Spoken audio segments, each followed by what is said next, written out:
Well, hello there, and welcome back to Talking Tennis. Did you miss us? We've not been gone long. It's only been a few hours since we were bringing you live coverage of all things Indian Wells. So yesterday you had Shahiri, Damien, myself and Jerome covering multiple matches. Yesterday finishing off with Andy Murray against David Goffin, and we're back today with more British action. Emma Raducanu taking on Rebeka Masarova, and that's what I'm going to be keeping an eye on. But you two are going to be keeping an eye on Stan Wawrinka and Tomas Machac. But where are my manners? Greg, welcome. How are you doing? I'm very well. How are you both doing? I'm greeting you pretty first. good. I'm greeting you first. I guess we're going that way.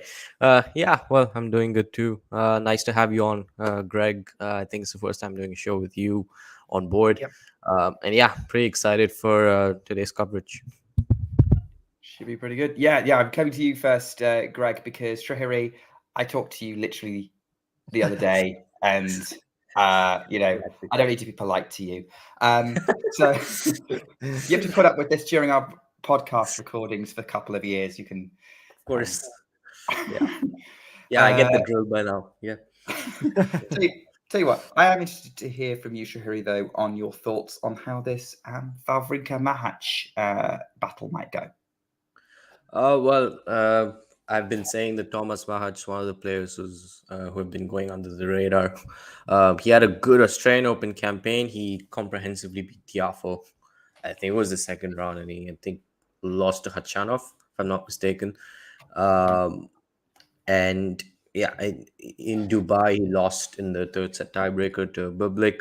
Last year, he almost took out Stefanos Tsitsipas and even went to a third set tiebreaker against Novak Djokovic in Dubai as well. And I think these two played recently, if I'm not mistaken, and I think Machac did win. I may be wrong, but that's the memory that I have of this matchup. And I do favor him over Wawrinka. Wawrinka's quite hot and cold at the moment. You just don't know which version of him you're going to get on a given day at this point. I mean, he's at the twilight of his career, if you will.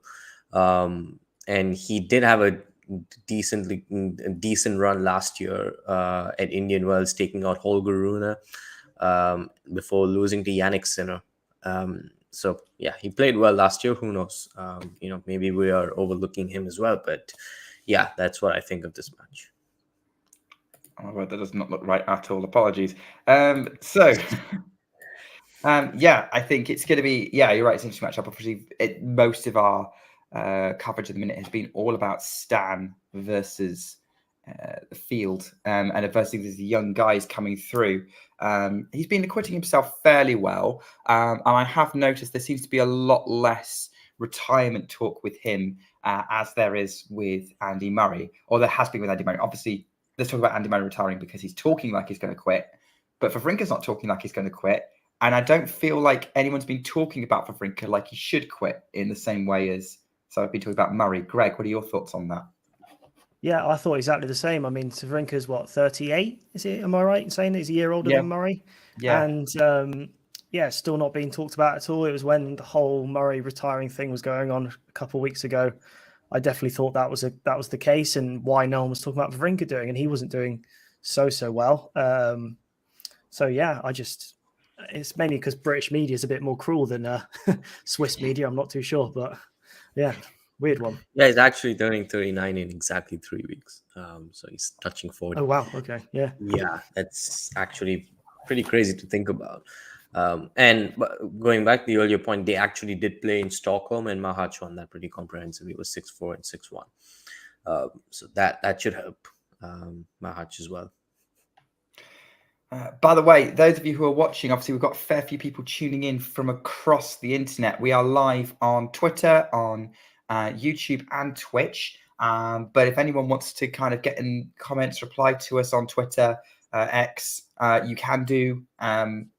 It'd be really exciting to hear your thoughts on the matches we've got covering, because as I said earlier, whilst you two are watching for Wawrinka Machac, I'm keeping an eye on Emma Raducanu and Rebeka Masarova, the qualifier.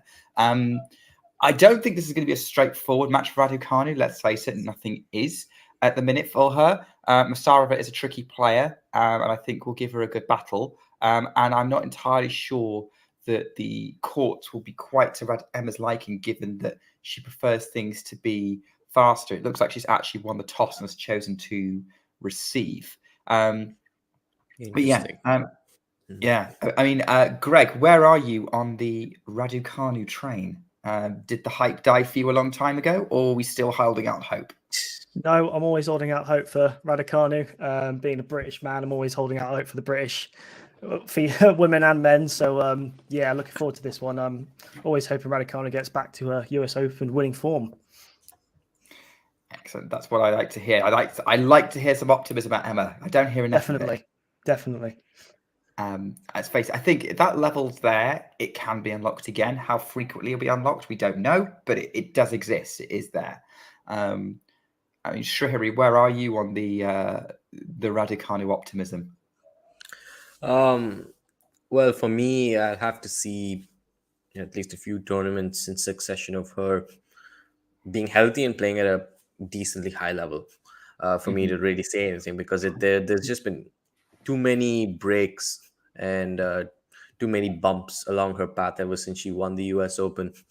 It was also a little unfortunate for her to hear her say that sometimes she wishes she didn't win the US Open, which, I mean, nothing really to do with her, but then the fact that, everything just came so quickly, all of the endorsements and then the pressure from the British media, especially.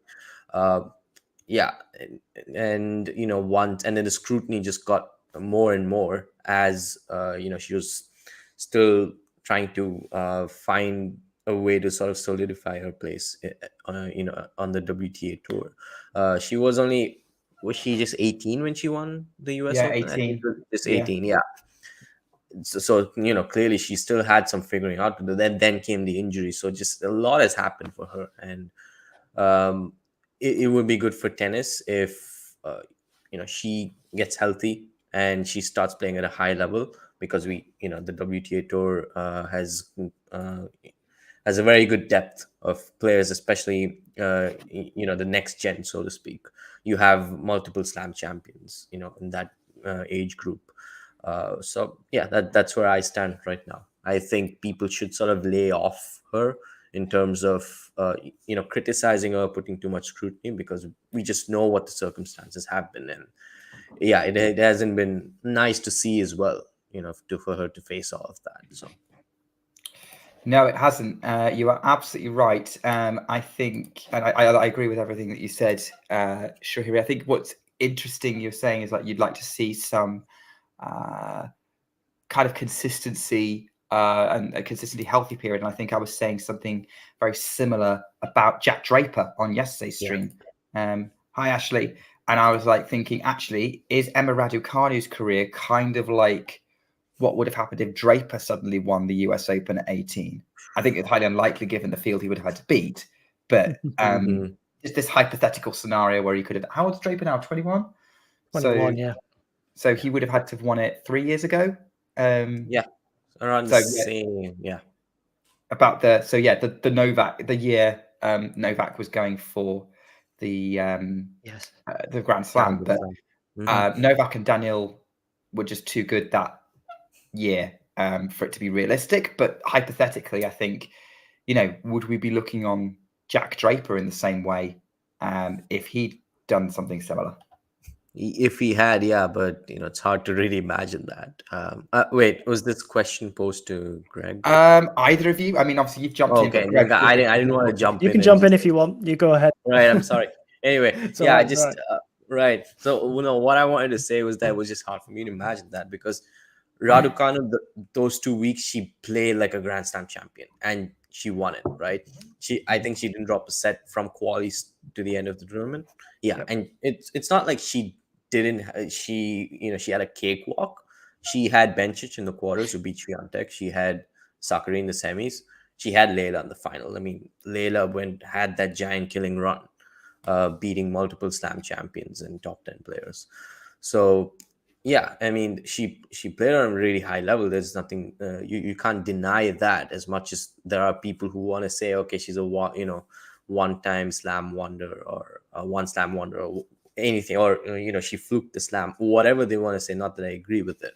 The fact is, she played like a Grand Slam champion. But Draper, again, it's just so hard for me to even imagine. But I am assuming you're saying that, in a hypothetical world in which Draper probably won a slam regardless.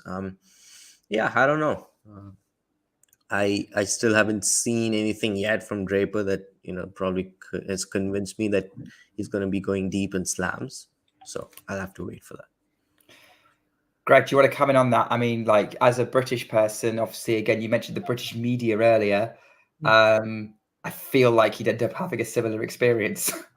Oh, probably, yeah. I mean, there's no winning with the British media. You win, they cheer you on for like an hour, and then you lose again, and then they slaughter you for losing. It's just talk to Andy Murray. There's no winning with British media. So yeah, damned if you do, damned if you don't, sort of thing. So I think she just needs to keep on doing what she's doing. And I think she said, didn't she, in a quote, that she's not caring more about results. It's kind of the way she's playing. If she's fit and healthy, getting through the year without too many injuries, that's all she cares about now. And that's a good mindset to have.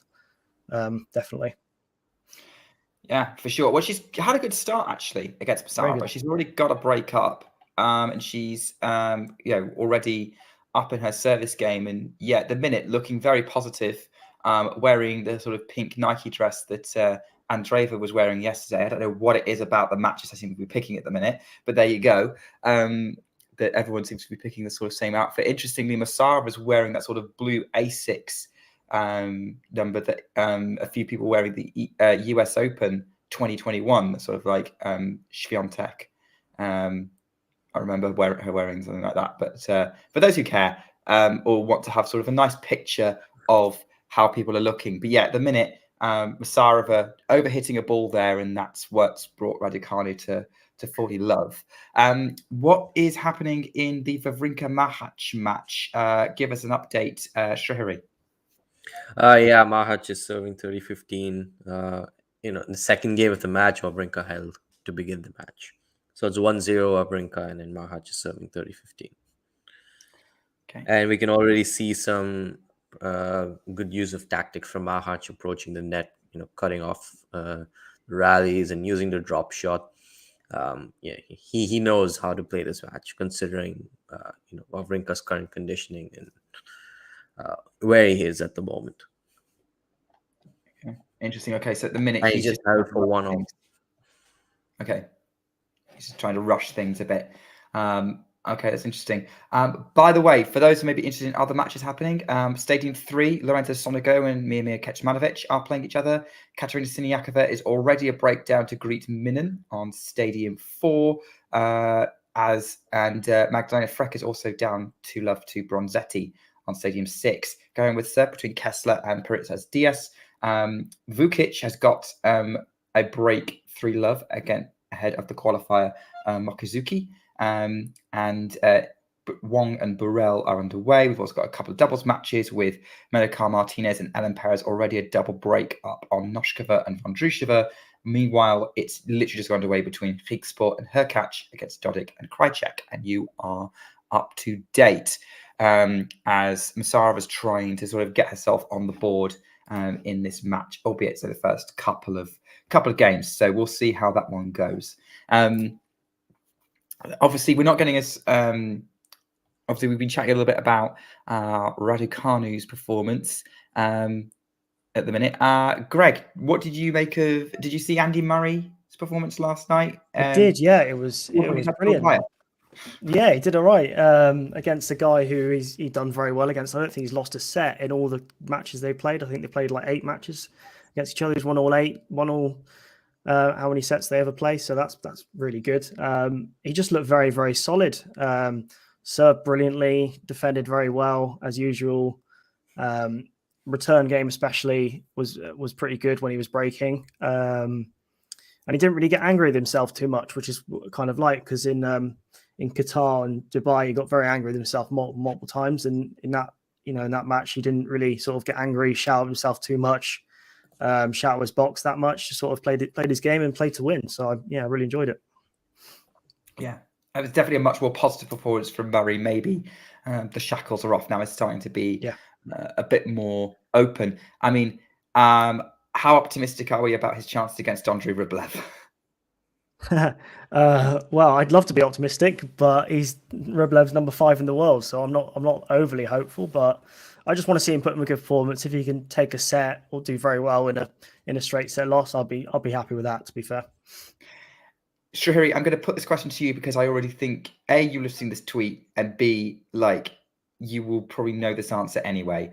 And it's an opportunity for you to shout out about someone. But yeah, Andy Murray is actually one of 2 men in the draw who, if they win, will have won all 6 hard court Masters 1000s in their career.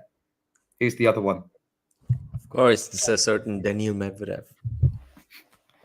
It is Medvedev, yes, who is going to be, So if he, I mean, that's crazy to me. That, I mean, obviously he's not been around for years and years, but he's only really been a top player for like 5 years. So to be that close to winning all 6 of the hard court Masters 1000s is quite an achievement, I would say.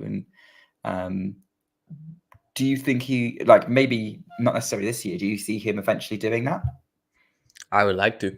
I would say that not last year, but 2021 was one of his best chances. I mean, he was setting 2 breaks up against Dimitrov. I have no idea how he ended up losing that.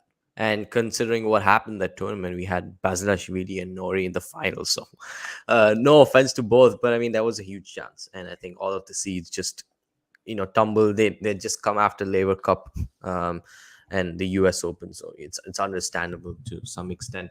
But at the same time, I mean, instead of having Shanghai, they had Indian Wells. So in any case, but there's one thing that I've noticed. I mean, it's Medvedev's trajectory in a way, career-wise, has been quite a bit like Murray's. Multiple-time runner-up at the Australian Open, won the US Open as the first slam. Of course, I'm not even talking about the grass resume because there's an ocean of a gap between the 2 players on grass, so it's not even a comparison there. But and if you also want to talk about Indian Wells, Andy made the final just once. Again, got clobbered by a Spaniard in 2009. Same thing with Medvedev last year. Made the final once, got clobbered by certain Carlos Alcaraz. And they won the rest of the big titles on hard courts, the rest of the Masters and the ATP finals. They also weren't very comfortable on clay early on. It took them a while. I think Andy made his first final on clay when he was 28. He had made a finals until then. Medvedev had made a final before in Barcelona, but he won his first title at 27 in Rome. So I see a lot of similarities between both players in terms of how their careers have panned out, and it is actually pretty cool to see. And Andy also mentioned last year in Doha that Medvedev is one of his favorite players to watch tactically and just how he goes about things. I have to say, Srihari, you're in dangerous territory given the nature of the person who runs this channel, or it's the allegiances of the person who runs this channel. That to refer to Rafael Nadal as a Spaniard. I mean, is this the Novak fan coming out? No, I mean, I what I wanted to say was that Medvedev also got clobbered by a Spaniard, which was Alcaraz. So I'm winding you up, Srihari. Don't worry. Right. Okay. No. I mean, I wouldn't have said Spaniard otherwise. I would have just said Rafa Nadal. So, it was just to draw a parallel between the 2. But anyway, tell you what, you can rescue the situation, Srihari. How disappointed are you that Rafael Nadal has pulled out of the tournament? Well, I don't know. I mean, not very surprised, I should say, but I'm disappointed in the sense that this has been happening for the past year, where he's teasing a comeback and then there is a Hola Todos tweet and then he withdraws. So, yeah, I would say I'm disappointed for maybe his fans and the tournaments because there's a lot of expectation. as they're looking forward to him being back. He's played all of one tournament since last year's Australian Open. That was in Brisbane. He looked really good in Brisbane. Um, too bad he lost to Thompson after being so close to winning, and then he withdrew from the Australian Open. I thought, okay, that's actually a wise thing to do. Why play the Australian Open when he can actually condition himself better for the clay season, where I thought if he played at that level, he could be a real danger on clay, and probably even rack up a title or two, and go back to lifting the RG title again. But I don't know, it's just uh, almost every tournament there is something, and he's having to withdraw. At this point, I would say, however, for tennis, I hope he's able to make it back to the clay season, unlike last year where we thought, okay, when he withdrew from Monte Carlo, we were like, okay, fine. He did that in 22 as well. He should be back soon enough. And yeah, well, he didn't. And he sort of dropped a bombshell announcement that he may end up retiring after this season, which still might be the case, I think. So that's where I stand right now. In terms of his draw, I don't know. It would have been interesting to see him against Holger Rune, for example, because Holger has not played any big three member aside from Novak. I don't know if he's played Andy. Has he played Andy Murray? I don't think so. Nadal or Rune? No, Holger Rune. Has he played Murray?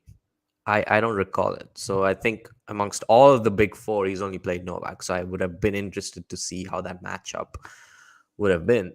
But otherwise, yeah, that's what I think. Greg, what are your thoughts on the Nadal situation? Well, I love Nadal, and I think he's brilliant. So I was quite disappointed when he pulled out. Yeah, I kind of agree with what you were saying. Like, it's annoying that he keeps having to enter, pull out, but it's just access to his own body. If it's his last year, he wants to do it right and on his own terms. So if it's for the best for him, it's for the best for him. But I'm disappointed. Yeah, that Holger Rune match I would have loved to have seen against Nadal. If he would have got through Raonic, of course. But yeah, disappointed not to see him in Indian Wells for possibly the final time in his career. It is definitely a disappointing. Yeah, you're probably right. I'm of the view that this is always definitely going to be the Nadal's last season. The fact he can't seem to stay fit for more than a week and then have to take extended time off is worrying. Obviously, he did the Netflix slam with Carlos. He looked all right, but maybe he wasn't super convincing. He made an interesting tiebreak with Alcaraz. I think that seems to be the theme of that match. But I don't see him playing many times this season. I think he's going to want to play RG if he possibly can. Yeah. That's what he's going to be trying to prepare for. I think he's going to want to play Barcelona because he'll want to do one last event in front of a home crowd, or on the court that bears his name. Honestly, I think if he got advised midway through the year, you have to stop now. Don't even try with Wimbledon. Don't even try with the US Open. I could see him just going fine, maybe doing the Olympics and then calling it there. I think having the Olympics at RG would be a good goodbye for him. Yeah, potentially. Yeah, he might want to play the slams one last time, but I don't know. It's his body, and he's a very stubborn man, as most tennis players are. So I hope I'm wrong, and I hope he can play. But it's not looking good, and it's a shame, really, for that. Does anyone have any other thoughts on the situation? Not too many. Well, yeah. See him soon, I guess. Sorry, I was just going to say I just hope to see him playing. I'm going to take every match that he gets as a privilege because he's going to be gone soon. So hopefully not too long anyway. Yeah, what I wanted to say was that, well, we could have 4 pretty big retirements this season. Schwartzman is not very far away, in his own words. Team also mentioned that if he's not going to crack the top 50, he's going to wonder if it's really worth it to continue.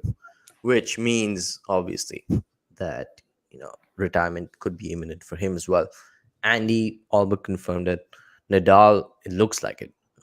I mean, I won't be surprised if we have an announcement before the clay season that is probably like Greg mentioned, the clay season, and of course the Olympics being played at Roland Garros. So probably that, and then I don't know if he'll be the flag bearer, but represent Spain for one last time, and then call it quits on what's an illustrious career. Could happen. It's pretty disappointing and sad, of course. Although retirements are inevitable, but still, to lose a lot of big names in one season, it's pretty poignant. This is probably not a question you want to think too much about, Shahiri, but I'm going to ask you anyway. How would you like Novak to go out?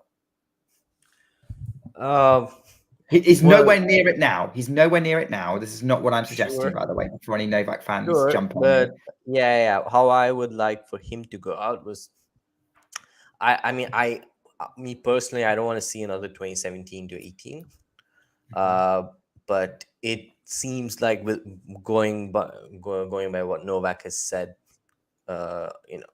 continuously regarding retirement, consistently, it is only when he realizes that he cannot keep up with the tour anymore, which he's far from looking like that. He's going to be playing into his 40s if that's the case. 100%. Yeah, exactly. So I don't know. I mean, I would hope that, okay, if he wins the Olympic gold, what does he have to prove? Okay, slam number 25, get that number, sure. Other than that, what does he have to prove his GOAT status, if you will? That's the question. So again, it's players are the ones who get to decide when they will hang up the racket. But then obviously, if you're asking me, ideally when I would like to see Novak call it quits, I think when he's completed tennis, if you want to say, put it that way. Coming back to the match, actually, Wawrinka was up a break. He was a point away from 4-1, but Machac is broken straight back, so he served 2-3. Okay, thanks for the update on that, Shahiri, because you're right, we should be focusing on the tennis. On my screen, Raducanu has a double break for 3-love, as you can see on the screen. Masarova's had a really messy match up to this point, but Raducanu's kind of playing very high risk at the minute, due to the fact that she put herself in break point down, having served 2 double faults. So not a great situation. And now Masarova's got one of the breaks back. I mean, Greg, how are you? I don't know if you've been able to keep much of an eye on what's happening on the Wawrinka Machac match. I mean, you're dual screening this, right? I'm trying to, try my best to do. You're trying to focus on 3 matches. It's impressive. Yeah. All right. Well, which match have you paid slightly more attention to? Slightly more to Wawrinka, as you said. Got my eye on him. What's your analysis of that match and how that's playing out so far? Yeah, I think it's a bit, I don't know if you agree with me, but maybe a bit scrappy from both, both having their issues, unforced errors, both looking all right. The backhand for Wawrinka is looking pretty good as usual. The break he got, Machac missed a couple of sitters, as you like to call it, like shots he should have got. So that was probably a break that he wasn't too proud of. And then, Machac broke right back. So pretty even so far, yeah. So far, yeah. I think, Shahiri, if you want to come off the back of any of Greg said, go for it. Just one thing, because Damien's corrected me on this already when we've done the stream together. It's Machac. Machac, sorry. It is Machac. Right. I mean, I agree with what Greg's been saying. Quite a few errors from both. Wawrinka should have really held for 4-1. He missed an easy forehand. And here's another forehand error from Machac. Just when he had a game point. He has another one, of course, at 40-30. But scrappy start from both. I think they're just adjusting to the conditions at the moment.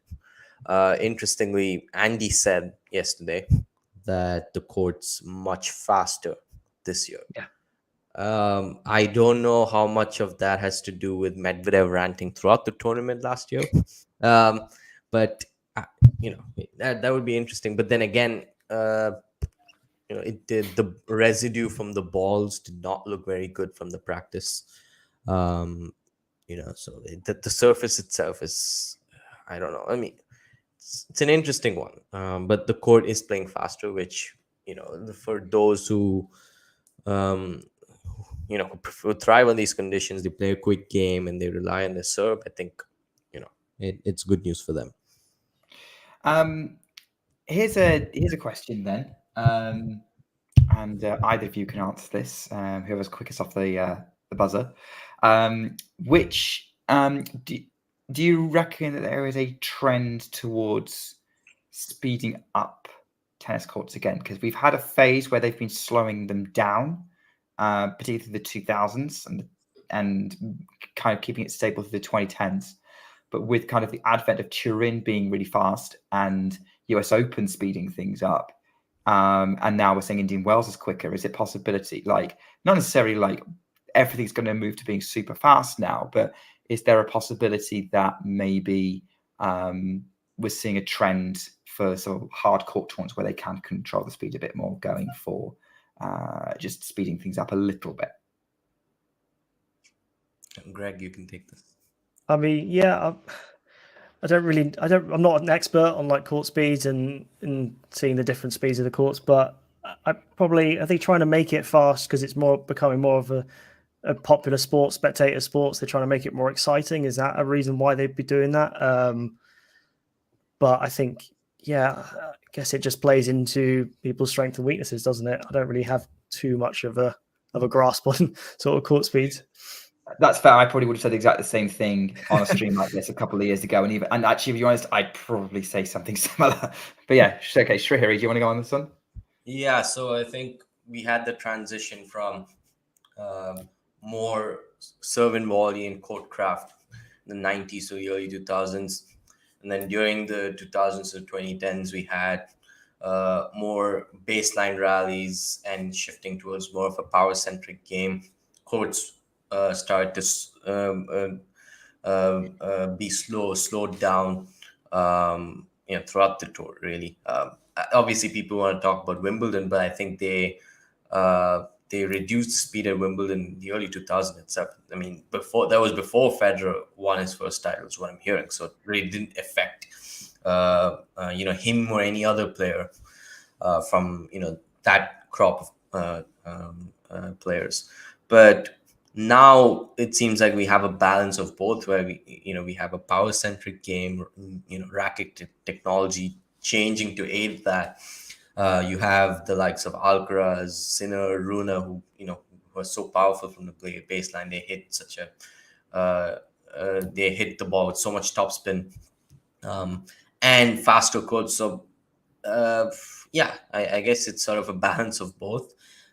Makes it probably more interesting, more physical as well.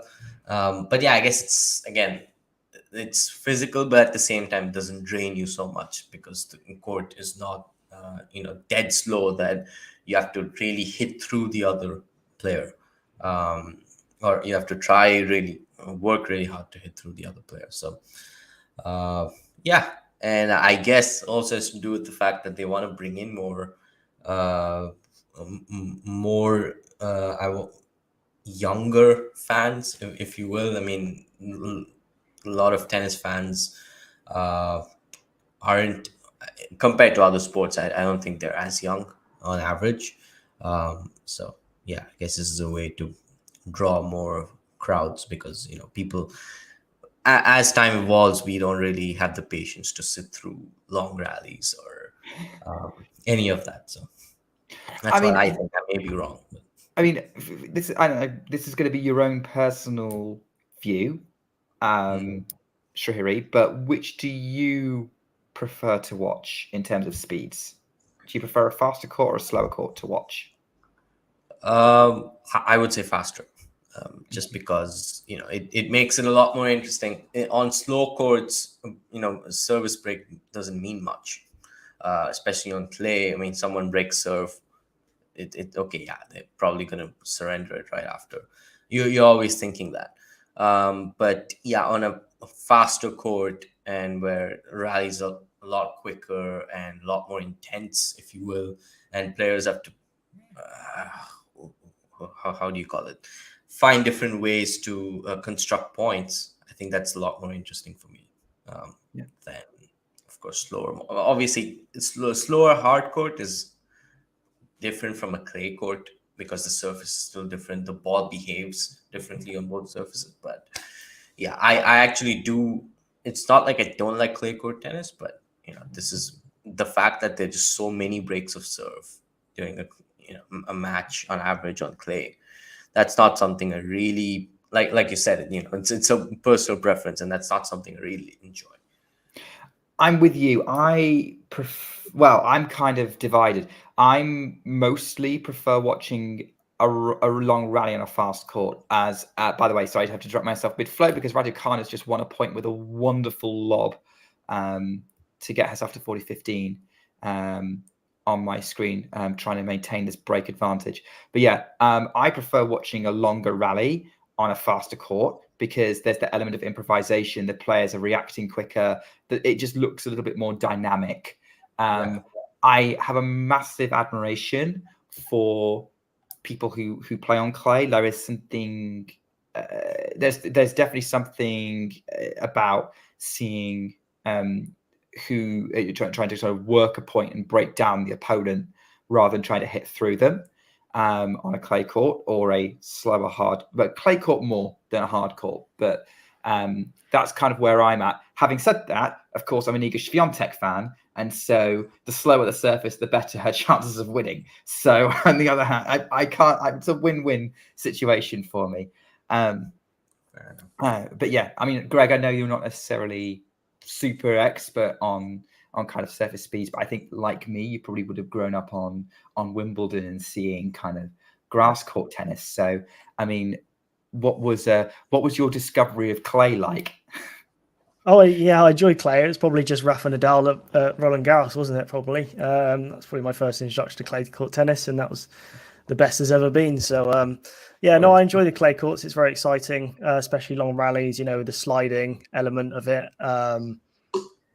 And yeah, there was the weird thing about clay courts is, was it in Chile where the ball just sort of stopped as soon as it landed on the court, and it was just a really bizarre one. So you get moments like that in it, unpredictability of it. So yeah, I enjoy the clay court season and the South American swing and all of that. Yeah. Okay. Wow. Yes, it's a good fun. Good fun. It's nice to enjoy some tennis that's all around. I'm watching Raducanu trying to close this game out. Got bit unfortunate with a let cord that benefited Masarova. We're still with serve for Wawrinka and Machac. Yeah, the thing is, Wawrinka found himself in a bit of a sticky situation. He was 40 love up, and then Machac had a break point, and Wawrinka held from deuce. So, okay, so still fairly scrappy then. Yeah, I'd definitely say that. Yeah. Fair enough. Actually, this Raducanu match is getting quite scrappy as well. As Raducanu's double faulted again. That's her fourth of the match. It's now back to deuce. So she's not. She looked like she was in control of this match, and she's not making it easy for herself. What is the set score? Is it 3-2? 3-2 at the minute. We've got a forehand exchange happening right now, going forehand to forehand. Keeping some margin. Raducanu goes up the line with that forehand, now moves Masarova around, still keeping to the forehand, and Masarova's forehand up the line hits the top of the net in the high part. And so Raducanu's now got a point for 4-2. Right here, we have a comment here. Prefer natural surfaces over hard courts irrespective of the speed. Interesting. Yeah. What is it about natural surfaces that makes that's better for you, Shwana? I actually want to hear your thoughts on that kind of, because that's a really interesting perspective. Because I've heard people kind of say they like grass or clay, but not both over hard. And I don't really have an opinion on it. So I would love to hear a little bit more about why that is. I mean, obviously there's players who prefer natural surfaces over hard courts. On Jabeur on the women's side, big example of that, played her best tennis on that surface. Are there any ATP players that you could think of that are probably more natural surfaces than Hard court, Raducanu is just held, by the way, for 4-2. I want to say Casper Ruud and Daniil Medvedev. No, I'm kidding. Well, no, I can't think of. I mean, I can't. Rude on No, grass. What are you on about? Yeah, exactly. No, yeah, I don't know. I can't think of anyone at the moment. It's more of a WTA thing, I think. Maybe. Because, I think there's one or two players who definitely peak more on the natural surfaces and likewise struggle when they come on the hard courts. Hey, Jake, nice to see you. Yeah, hey, Jake. Nadal maybe early on in his career because before winning a slam on the hard courts, he won RG and Wimbledon, and he was doing well on the grass as well. He won Queens before winning Wimbledon, made a couple of finals at Wimbledon as well. So that's the last example I can think of on the men's side. Alcaraz is all surface. I mean, he's won a big tournament on all of the surfaces. So. Yeah, and Rafa had won Masters 1000s on hard even before he'd won. Yeah, he won a couple. Yeah, he won. He won Indian Wells in 2007 in Madrid. Coming from 2 sets down against Dubicic, I think it was 2005. 2005, yeah. When it was indoors, his one big indoor title. Yeah, that's the only big indoor title that he's won. It's interesting. I don't know. I mean, Greg, were you watching Nadal back then? I mean, when did you become a Nadal fan? Oh God, when did I become a Nadal fan? I can't really remember the exact moment. I think it was just watching him dominate on Roland Garros and the way he played on that court and the style of which he beat players. I think I just became a fan of him then. I think I remember I was quite young, but I remember him just about winning Wimbledon in 2008. But yeah, he's just a master, isn't he? So I've always enjoyed watching him. Yeah. So I've just enjoyed watching Emma Raducanu hit a monstrous backhand up the line, kind of taking control of a rally that was basically a battle of the moon balls, but huge backhand that Masarova can't control. And she's got 3 breakpoint opportunities to restore the double break. On Stadium 2. Stadium 1, we have is Machac creating opportunities to try and break Wawrinka's serve? Just errors from Wawrinka, really. Okay. And so even the previous game, I think Wawrinka had a half chance, 15-30. Did, yeah. Machac just hit a lovely down the line backhand. Yeah. So in contrast to Masarova, who's just pushed a foot volley into the net, and when I say, I mean, just literally just sort of waved her racket at it and it went in the net. So Raducanu is now broken for 5-2 at the end of this change of ends as they change. I think they're changing balls. I don't know. She looks like Emma's changing her racket, but when they change ends, Emma will be coming out to serve for the first set. Okay. Just interesting. Two break points. Sorry, I was just going to say Machac has 2 break points. Wawrinka missed quite an easy forehand, so this will be interesting to see if he can break here. Do you want to talk us through this one, Greg? Yeah, Wawrinka's just hit a first serve, faulted, so we'll see what happens on his second. Machac hit a backhand straight into Wawrinka and he couldn't handle it. It was too heavy for him, so he just hit it out, and that's a break. Machac will now go and serve for the set. Nice. A lovely change up there. Second serve, he stepped in, crunched the backhand, and then Wawrinka, there's nothing Wawrinka could do. It's a nice change up. And but Machac, I would like to think he's in control of the match now. I mean, he's won 4 of the last 5 games. Yeah. Lovely bit of commentary from you there, Greg. Enjoyed that. Thank you. First, by the way, we have our first set decided across the grounds. We've got a couple now, but first single set has been decided as Lucia Bronzetti has won the first set against Magdalena Frech 6-2. Both doubles matches have got a set decided. Dogu and Krajcek won the first set 6-1 against Higsbo and Hurkacz, who are now 2-love up in the second. Even more crazily, Medvedev, Martinez and Perez won the first set 6-love against Noshkova and Vondrushova, only for the Czech pair to be 4-1 up and serving in the in the second set. So we've got a bit of a topsy-turvy match going on there. But both of the matches we're covering here, we've got players serving for the set, with Machac serving for the set in a minute, probably when they come out to serve. Raducanu is not having it so easy. She's already she's struggling to win points in this service game to try and serve it out. So we'll see how this one goes. But we might have to. The bigger moments might be coming more on the Machac side, as you can see. As I can see on my screen, it's now love 40 for Masarova already. So Masarova already on the verge of getting one of those breaks back. So yeah, maybe we'll stick with you guys and what's happening with Machac and Wawrinka. Double faulted, love 15. Double faults straight off. I mean, Greg, where are you at relative to the scoreboard? Yeah, love 15. I've just seen him double fault, and he's going to back to serve again. He got this one in this time. Forehand, backhand for Wawrinka, forehand for Machac, forehand for Wawrinka, forehand Machac, forehand for Wawrinka, and forehand Machac straight into the net. So that's love 30.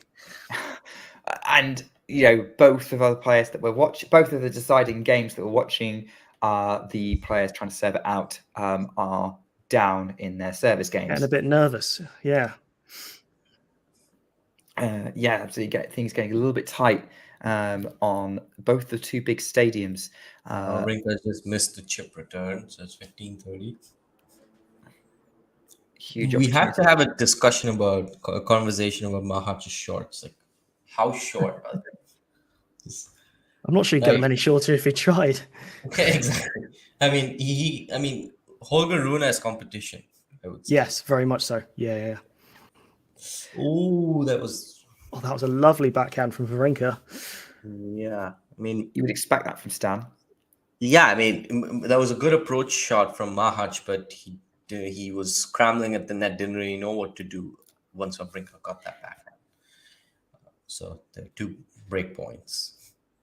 Okay, we've got break points all over the place. We're going to see what's happening. I'm going to bring you what's happening with Raducanu and Masarova, Raducanu saved 2 break points already. Huge backhand cross court. Masarova just about gets that in. No, she doesn't. She just missed it. And Raducanu saved all 3 break points. It's deuce. And now Raducanu's 2 points away from the set, and she's geeing herself up. What's happening on your side?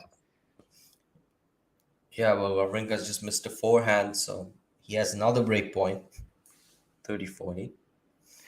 I have a story about an embarrassingly short serve I once hit, but I know you were talking about something entirely different. Maybe have Rune and Machac ever played? I think that might be a popular match with some people. Yeah, I think so. Maybe. As we speak, Machac just dumped the smash into the net. Regulation one. He's broken back, serving for the set, and we're all square at 5-all. Raducanu just missed a cross-court forehand, so Masarova has another breakpoint opportunity. I mean, I have to say, I've never watched Machac play. I will eventually, but I haven't got around to it because I spend most of my time watching the WTA. But with the, but I was going to ask with Holger Rune, I'm sorry, I don't know why he finds those short shorts so comfortable. To me, I just wince. Especially when there's a tennis ball in them. It just looks like it's one big bulge that's getting in the way, Yeah, I mean, some players... That could have gone either way, that comment. Could have gone either way. I figured that while I was speaking, so I held myself off for that. What's going in the way of what? Let's move on. Raducanu saved this break point. Masarova kind of let her have oceans of space, and so she hits a forehand up the line from the mid-court. So it's deuce at the minute. I'm going to see, and that return attempt from Masarova off a tricky sort of kick serve is into the net, and now Raducanu finally has a set point. So I'm going to stick with this for a moment, and I'll come back to you because I know Stan is 30 love up. Maybe not quite yet for you, but we'll see how it goes. We might have a set outcome here. have a set outcome here, though. Raducanu's got advantage at 5-2, serves into the net. So we've got a second serve coming up. 43 minutes on the clock. Raducanu's resetting, getting ready to serve for the second serve. She's getting into her service motion now. Serves out into the middle of the box.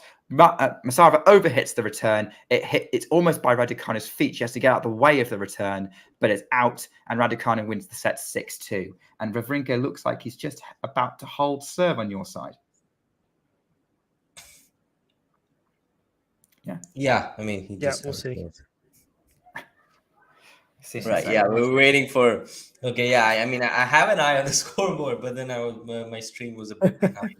I think we're all a bit behind the scoreboard, unfortunately, so we just have to live with it. It's true.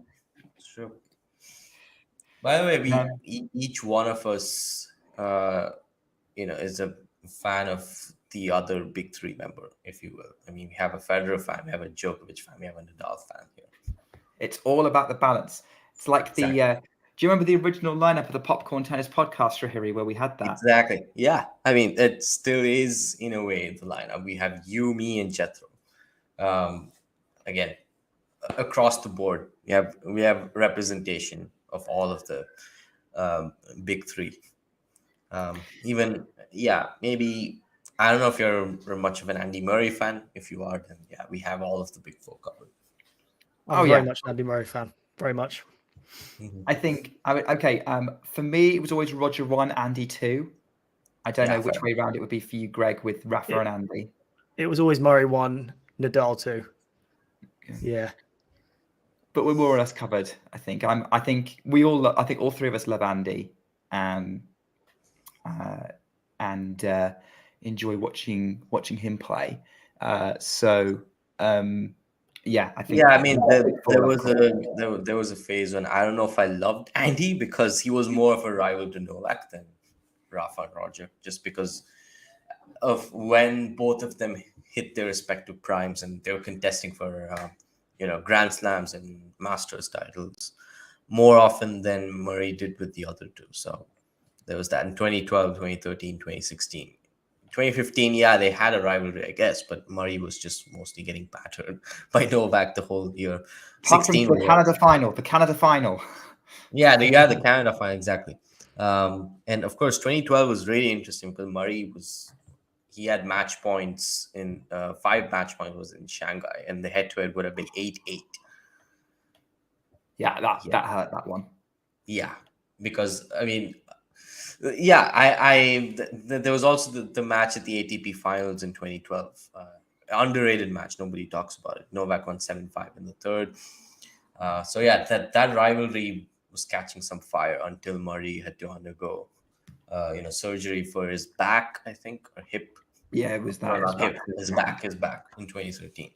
Then he lost a bit of steam 2014 and 2015. By then, Novak had started bossing the head-to-head, even though Murray did beat him in a big final, either at a Slam or a Masters or ATP final. So we've got a little bit of a break going on Stadium 2. Raducanu is practicing some serves because Masarova has gone off court. Looked like Machac is about to take us into a tie-break. I'm just going to do a quick score update from around grounds. We're into a tie-break between Sonego and Kecmanovic. Sonego is 4-1 up in that tie-break. Siniakov has got break points at 5-5 against Greets Minen. We've got Bronzetti trying to get an early break up in the second set, already leading Freck by a set. Kessler and Parisas-Diaz is currently about to go 3-3. Mokizuki and Vukic looks like that's going to tie-break as well. And Wong and Burrell are tied at 4-4. Burrell does have a break point. You are now up to date across the rounds. Are we into a bit of a rally here on Stadium 1? Yeah. Machac, for me, is about to throw in a second serve at 40 love. And the players are mid-rally, exchanging backhands. And the very loose shot from Machac into the net. Backhand net, it's 40-15. Got quite a bit going on. By the way, I'm interested in what Sean's saying about Raducanu being one of the most hard to predict prospects. What is it that makes Emma so hard to predict? Is it just we just don't know when she's playing well? whether her levels. Is it her level? Is it her body? We've talked about this already, but I want to hear a little bit more about what Sean thinks on that subject. But Greg, do you find Emma unpredictable? Yeah, very much so. I mean, she goes from winning a US Open to being 200th in the world. It's very, obviously injuries play a part in that, but it's very the unpredictable nature of, because we didn't really see what she was about before she won that US Open, and then after that there was so much pressure on her that she had to just power through it, and we haven't really seen her play free flowing tennis with no pressure. So yeah, I think this year will be good to see, without the whole, can she win a slam? Can she break the British curse of females winning slams? So yeah, it'd be good to see, hopefully, just playing with no pressure. I mean, I assume you mean Wimbledon, because obviously she has won a slam with the US Open. But I think before that, before the that, US Open. Yeah. I mean, I think we saw some free-flowing tennis from her that first Wimbledon in 2021. And to a certain extent, I think the US Open as well, she was playing with quite a lot of freedom there. I mean, that run was incredible, the level that she showed. But you're right, the tournaments in between, there was a little bit more of a question mark and a little bit more pressure. Maybe I think she might have been struggling physically with some of them. But yeah, that Wimbledon, she beat some really good players, Vondrousova, Kostaya. And obviously had to retire against Tomjanovic in the fourth round. But up to that point, there was I think up to the US Open there was some freedom, and then you're right, after that point we haven't really seen that again, and we've kind of forgotten what that looks like. Yeah, a little bit.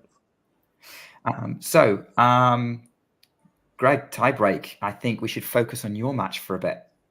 Tiebreak, yeah. Wawrinka won the first point. Looks like Machac's going to win the second one, given by the score sheet, spoiling it from the stream. Yes, I mean, maybe just watch the match and don't look at the score. Try and keep the match on, yeah. Yeah, we just got to roll with it, that we might be a little bit behind the rest of the world. What are you guys watching on? I'm watching on Now TV.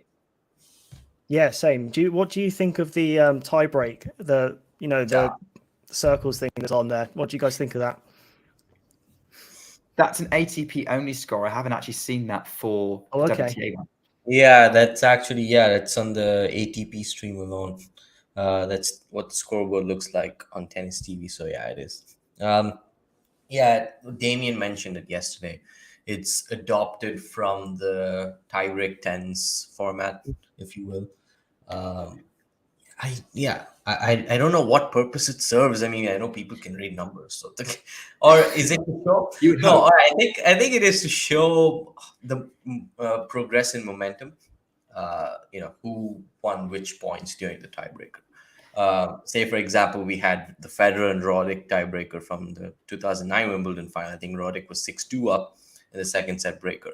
This infographic would have been nice to show Federer won 6 points in a row, just for people to know. But my only worry is, what if the tiebreaker goes beyond 10 all, 15 all, 20? You have a Blinkova and Rebeka kind of tiebreaker. No way, no. They probably need to use some extra real estate on the screen, and if they do, you can't see the players. So I don't know what they do. Yeah, I that was the first thing that I thought of, was like, oh yeah, this is great for showing the momentum, but as for showing the score, it's a little odd. Yeah, I wonder if players think about that. Okay, maybe we don't want to put our audiences at an inconvenience. Let's wrap up this tiebreaker. I don't know, dude.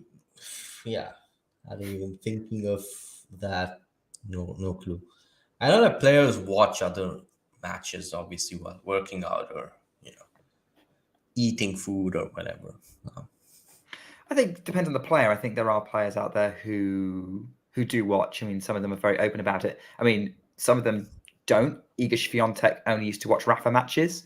Emma Navarro's just recently said that she's only just got into watching tennis, which is quite interesting. I know it was not very well received on Twitter. Let's just put it that way. Those aren't the people you're trying to impress. But in comparison to Andy Murray, who seems to eat, sleep, and breathe and break everything down when he watches it. But even then, I think probably that's been something he's done as he's aged and his career's gone on. I don't know if he was doing that in his younger days. Yeah, Novak mentioned that he does watch women's tennis as well as men's tennis. And I don't know if you remember, but I think after Alcaraz beat Kecmanovic at the Australian Open during that I remember this interview, yeah, he couldn't name a women's player, and that wasn't received too well. Which is weird because like he does do promotional stuff with them, so his mind just probably went blank. Yeah, I think he just felt like he was put on the spot there. Yeah, I think that's what happened. I'm going to give him the benefit of the doubt there. Yeah. How much are we giving Wawrinka the benefit of the doubt in this tiebreak? I don't know. I mean, it's 3-5. I don't think he was ever close to winning the set, really, even though he had 3-1, a point away from 4-1. Yeah, well, he's just double faulted, so Machac is 3 set points. Should close it out here, I would assume. What we're expecting to happen. So here we go. All eyes are on Stadium 1. Can Tomas Machac get a set up on Stan Wawrinka? Yeah, he's just preparing himself to serve. Serve out wide. Oh, that's a nice touch there. I mean, there was the fake drop shot / slice shot from Machac to close out the first set. Very Federer and Alcaraz-esque, if you will. What's a fake drop shot? Is it like he looks like he's going to do the drop shot? Yeah, it looks like he's going to play the drop shot, but it's just a regulation slice shot, and that just sort of leaves the player dead on his feet. Yeah, because it draws the opponent in, and then they're in no man's land as the ball's coming past. Yeah, exactly. Basically, so Machac is just that. Yeah, hey, Federer used to do that a lot in his prime. Nick, you would know that. He did. I just never could create it to.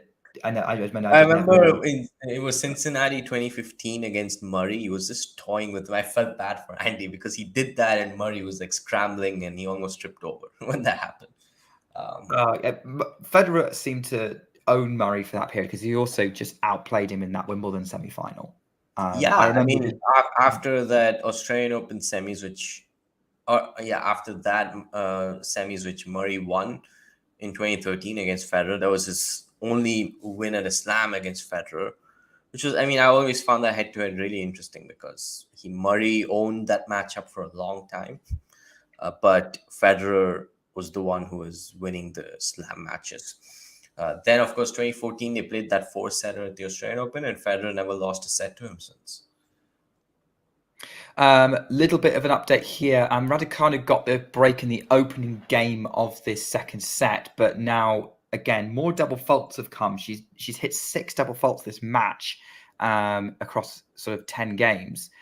She's just saved the first break point, so I'm going to keep an eye and see if she can save the second one. Might switch the scoreboard over in a minute, depending on whether this match becomes the more interesting one.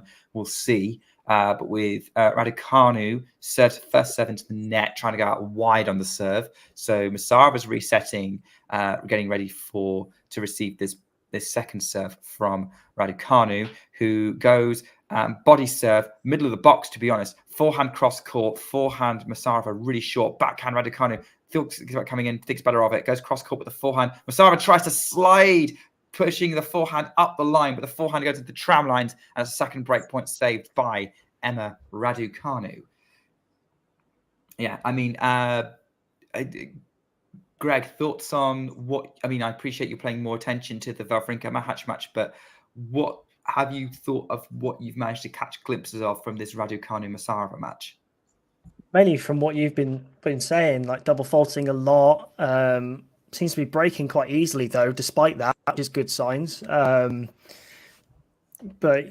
yeah, I mean, fantastic backhand at the line to win that point advantage.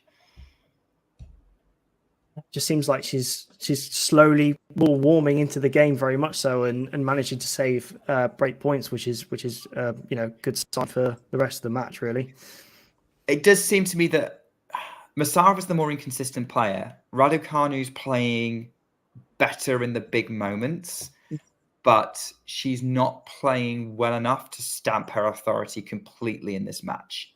That seems to be my read on it, which I think for anyone who's an Emma fan might be a concern for what happens to her should she rig the second round, because I think the seed she's got is a tough one. She's got Yastremska. Winner of this match plays Diana Yastremska, which that's really going to depend on how good a day Yastremska is having, because she's a very sort of streaky Ostapenko-ish player. Has hit some consistency recently, has kind of backed up that semi-final run at the Australian Open.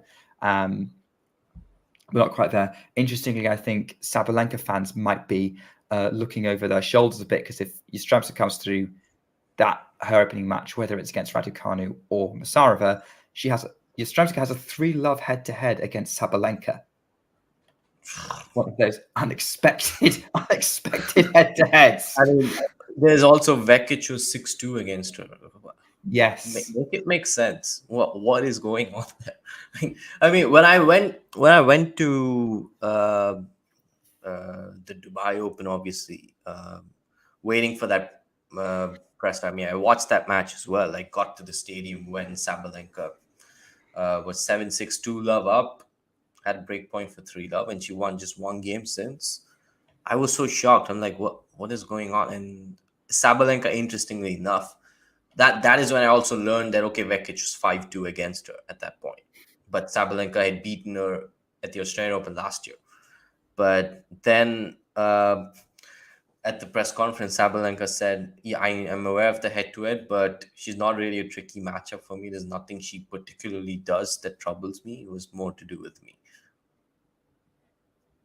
And, and also the conditions.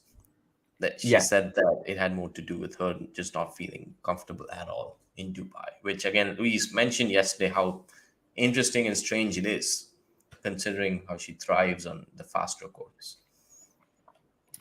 Yeah, I'm agreeing with Nerland, by the way. Yeah, there's a lot of unforced errors coming from Masarova.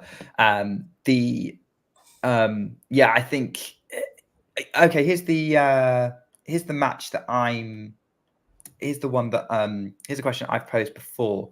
Maybe Greg, you can comment on this one first. Which do you find more surprising? Do you find more surprising that Vekic has a heavy head-to-head advantage over Sabalenka, or that Ostapenko has a heavy head-to-head advantage over Swiatek? I mean, probably Vekic over Sabalenka, I probably would say. Just because Sabalenka seems so difficult to beat that many times, and to have, was it 3-0, you said, right?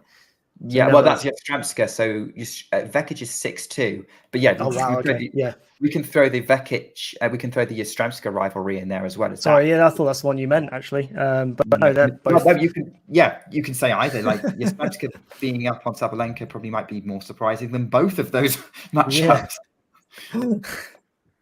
They probably would be, yeah. That's my thoughts. Sorry. Do you have any favourites on the WTA tour at the minute, Greg, to watch? I'm just like you, but I'm the opposite. I sort of watch more ATP than I do WTA, so I'm probably just more focused on like the Katie Bolter, Emma Raducanu, just the British sort of hopes. Love watching Bolter and win that 500 in San Diego. That was great. Yeah.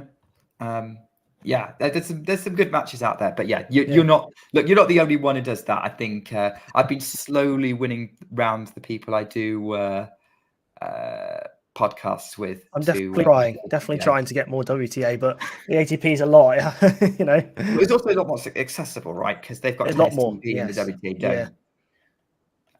I only became a WTA fan because I was stuck in my house during US Open 2021, and I was finding the women's draw far more interesting than the men's draw.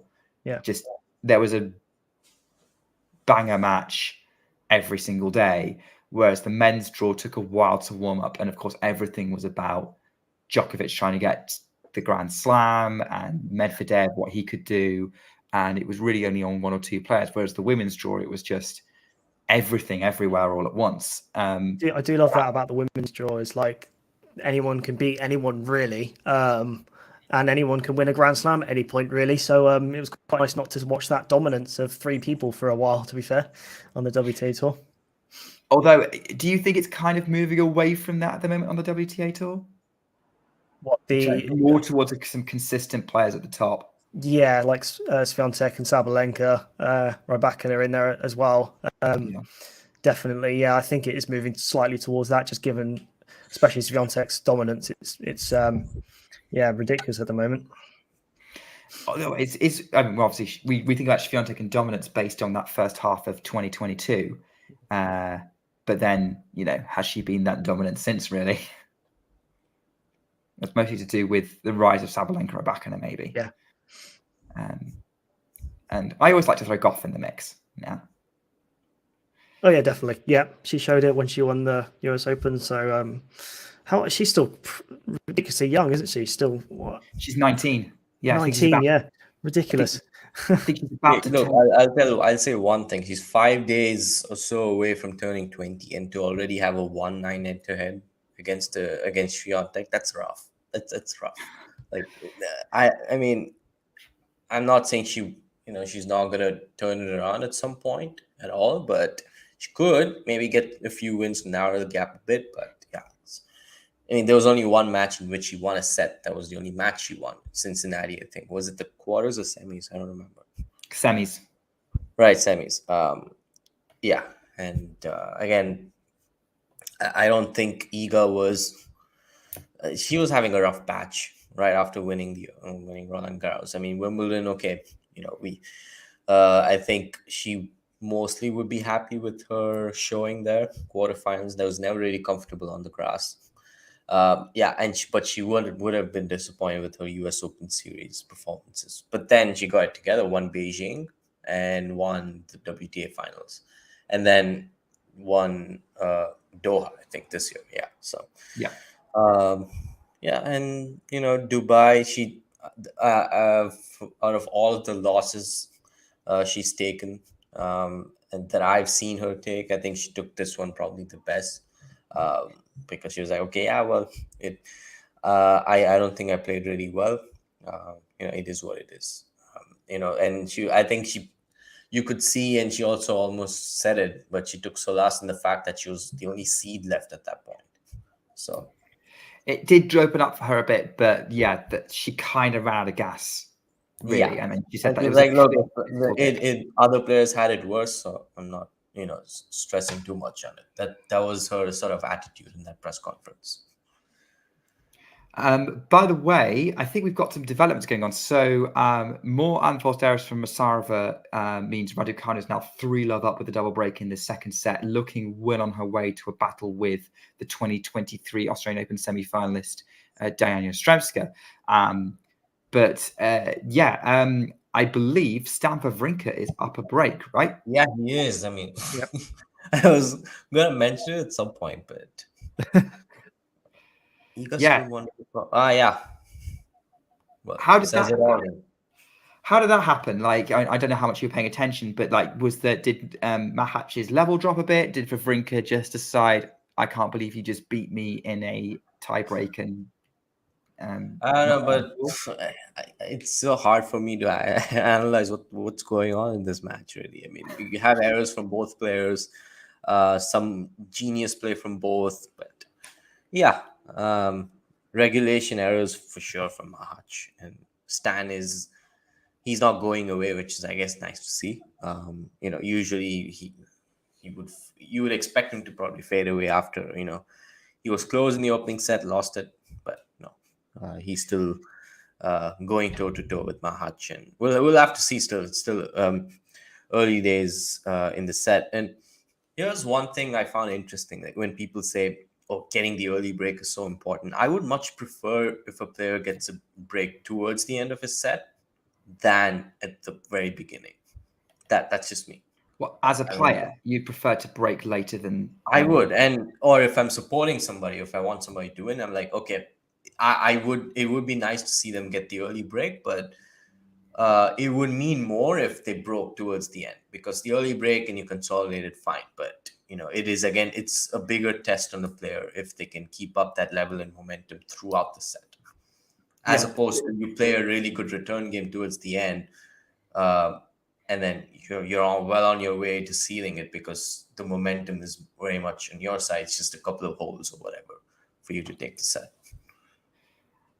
I can see that. I mean, certainly watching it, there's that pressure to maintain the advantage, which if your opponent gets better, that's just going to make things difficult, and the pressure kind of grows. Whereas, yeah, you're right. Kind of that later break, you certainly have the momentum and you can make the most of it.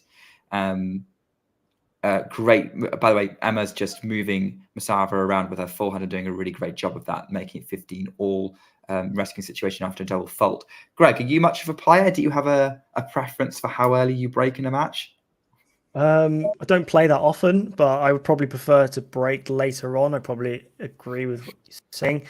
To like back your point, I mean, Wawrinka broke first in the first set of this match and he lost it. So just to back up your point there, and I think you see it a lot where they break first in. Like it's happened a couple of times where the lower players broken first, got all excited, broken, and then just ended up losing the set. So yeah, I think I prefer to break later on, definitely. A little bit less pressure. I'm kind of the I'm kind of the mind that getting a break would be nice. Definitely for your confidence, for your mood. Oh no, not doesn't matter when in the set. Just break someone's just getting a break. Nice. Okay, yeah, fair enough. Yeah. Ideally at 4-5 when you. Ideally, you don't have to serve this out. There's glass half empty, half full, and there's just glass of water. That's mixed up. Nick is just broken glass with water everywhere. I don't know, but anyway, yeah. Well, speaking of which, Wawrinka's 15-30. Okay, so Machac is already potentially coming back in this set right now. Yeah, maybe. I'm going to do a round. Yeah. I'll go round and grounds thing, and then we'll come back to that match.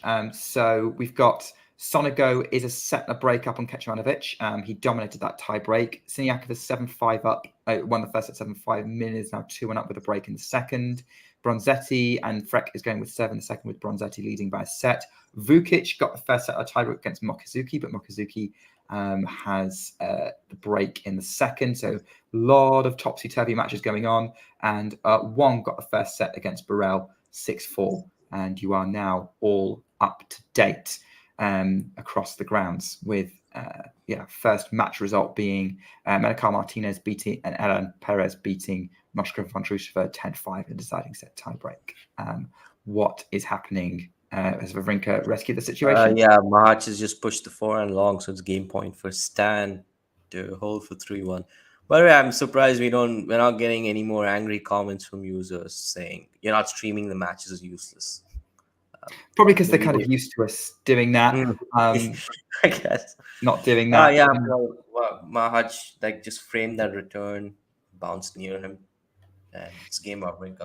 I'm gonna slide off for 5 or 10 minutes. I'll be back. All right. See you later, Harry.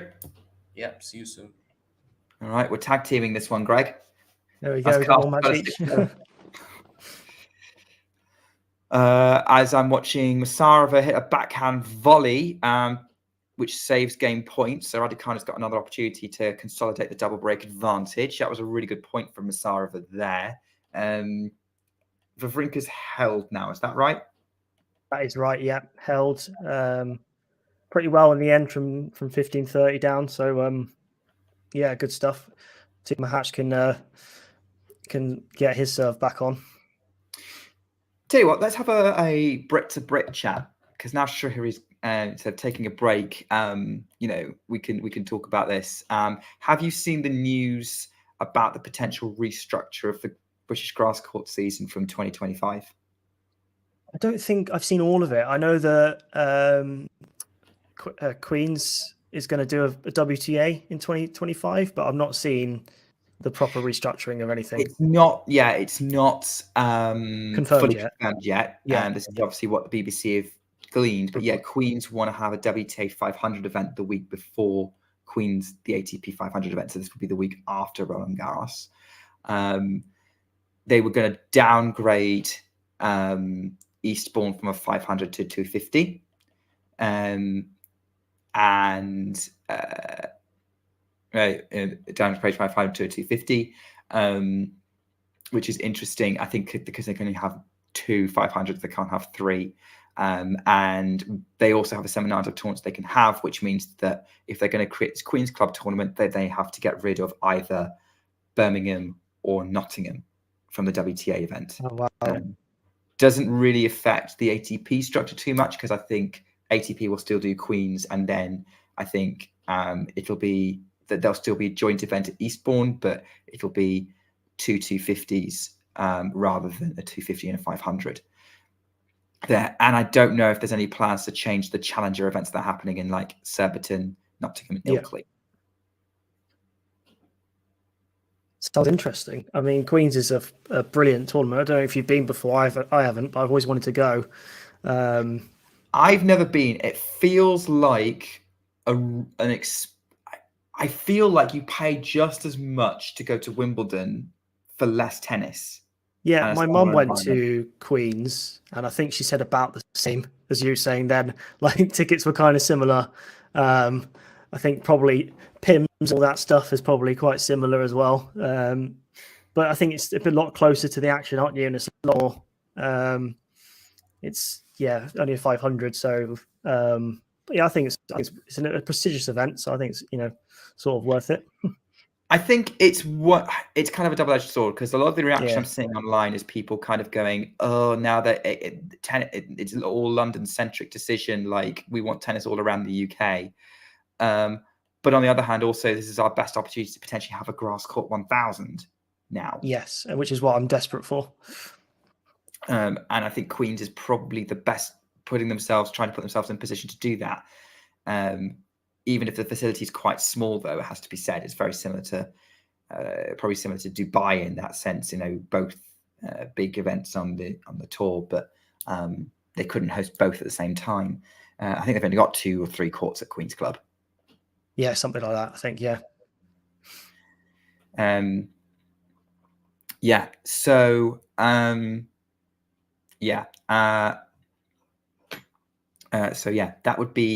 that's kind of where I'm at with that. I think, there's kind of pros and cons. I would like tennis to be more UK spread, much as historic as Eastbourne is. I actually think that should be the one that gets dropped, but that's from a selfish perspective of I can't get to it very easily. Yeah. Whereas I can get to Birmingham and Nottingham fairly easily.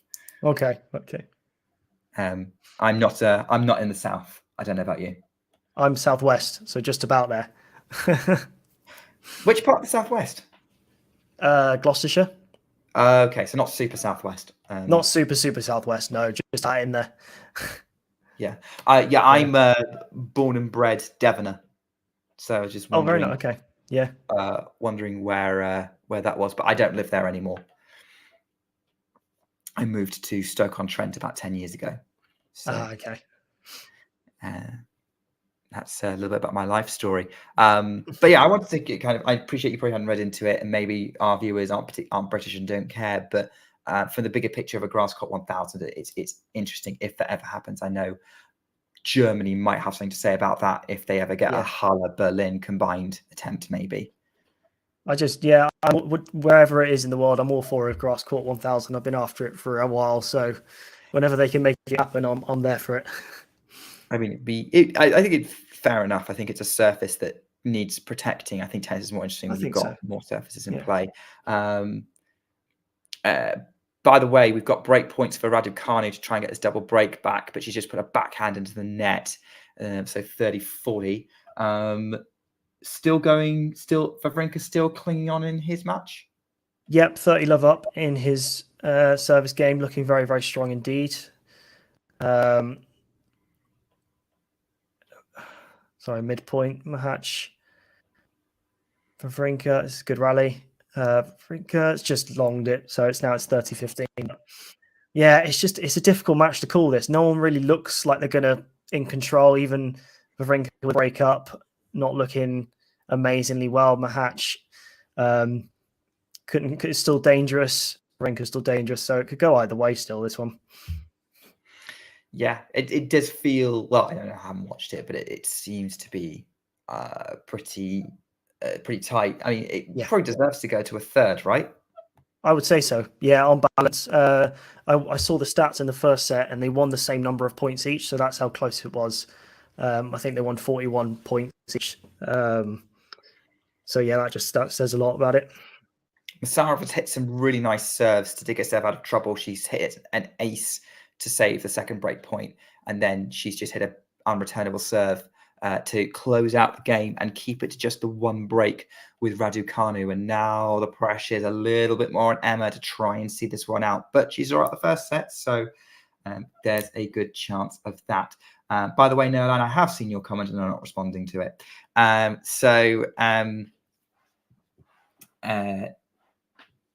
Wawrinka is now 4-2 up. Just in control on the scoreboard, but not. He could be more in control in the match, definitely. It's only 24 minutes gone, by the way. It's got quite a quick set. 24 minutes for 4-2. That's 4 minutes. 4 minutes a game? No. Yes, 4 minutes a game. Roughly, yes. Maths is never my strong suit. I mean, it's just about mine.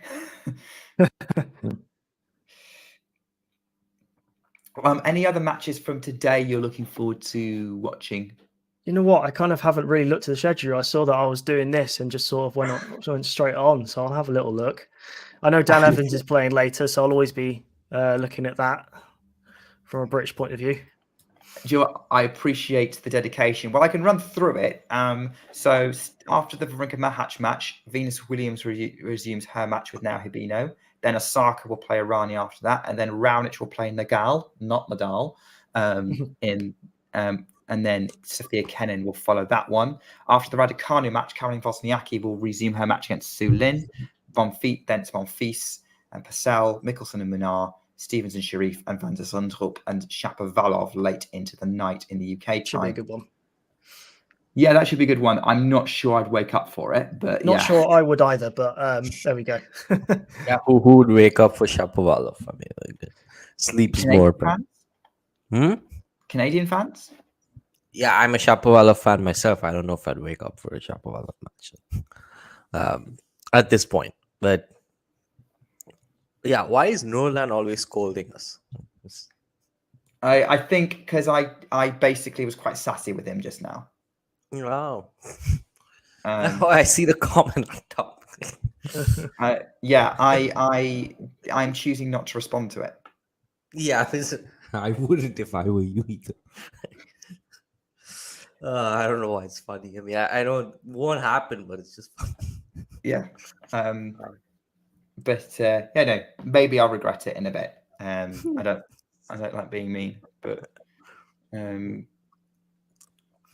Yeah, Wawrinka's 4-3. 2 holes yeah, away.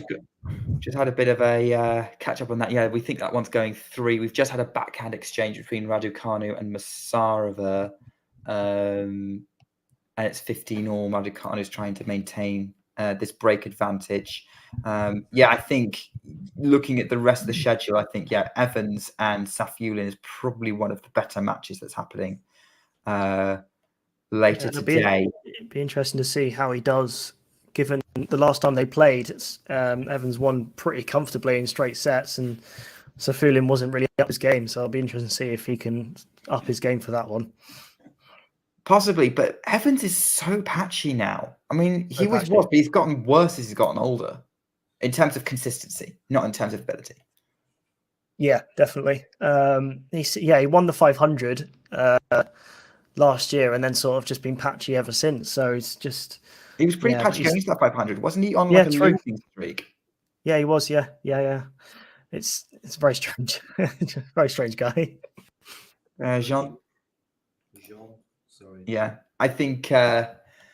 People have thought Dan Evans has been a strange guy for ages. I mean, I don't mind him, but I know he's not universally popular Oh, I don't mind him at all. I think he's. And I love his one-handed. I love his lobs. His lobs are great. They make for a good highlight reel.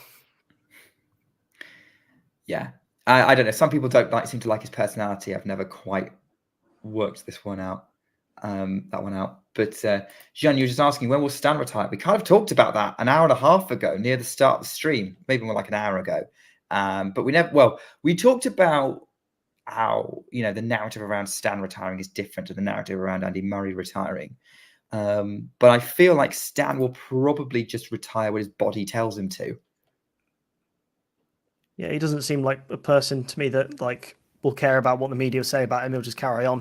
He just gets on with it, doesn't he? So I think he'll retire when his body, as you say, when his body tells him to. That question is coming from someone with a Djokovic profile picture. It makes sense. But when was Stan retire? I mean, we did speak about it, but Well, yeah, but Jean wasn't here for that. To be fair, like right, I mean, he's only just arrived. Of course, teasing. I mean, of course, he's tormented as Novak fans. I was getting that. So. Yeah, he's not really tormenting you at the moment, though. I think, although not at the moment. He mildly irritated you at Wimbledon. No, not really. I mean, the thing is, the tiebreaker was interesting because Novak was cruising, didn't face a break point, and all of that, and I was like, okay. This is interesting if Stan takes the set, but he didn't. I was like, okay, it was nice for him to get it done in straights. That's what I thought. He didn't really annoy me there, to be honest. I didn't give him.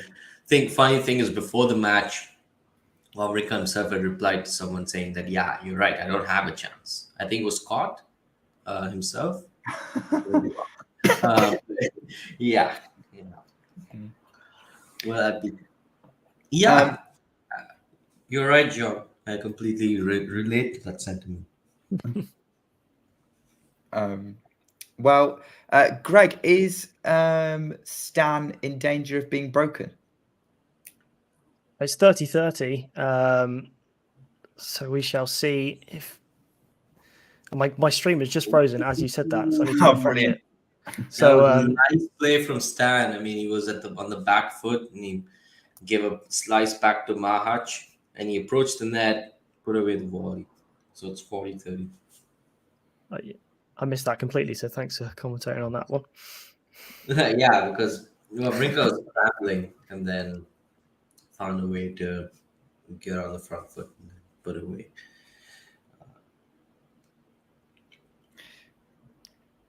Okay, we're into a backhand to backhand already, but Masarova's just gone long and she's shaking her racket like she wants to throttle it.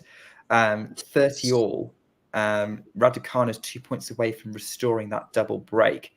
I mean, it has to be said, like Raducanu's dropped a service game in each set. I think if she hadn't done that, then she'd be home and dry by now, potentially.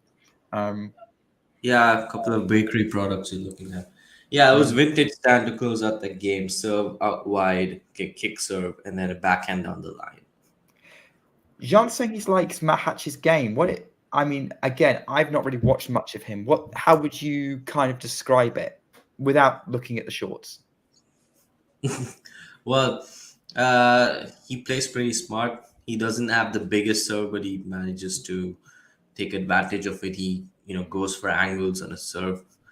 He's a good playmaker from the baseline. He defends well from the back of the court. He's a really good ball striker. Everything's there. I watched him live against Djokovic in Dubai last year, and yeah, I also, you could say, I have been interested in him in his career since then. Before that, I only heard of. That's true. Before that, I only heard of him when he played Medvedev at Indian Wells 2 years ago. It was a straightforward win for Daniel. But when he played Novak, I was like, okay, he has game. It's only a matter of consistency, and I see him in the top 30, top 20 at some point. He's still young. So.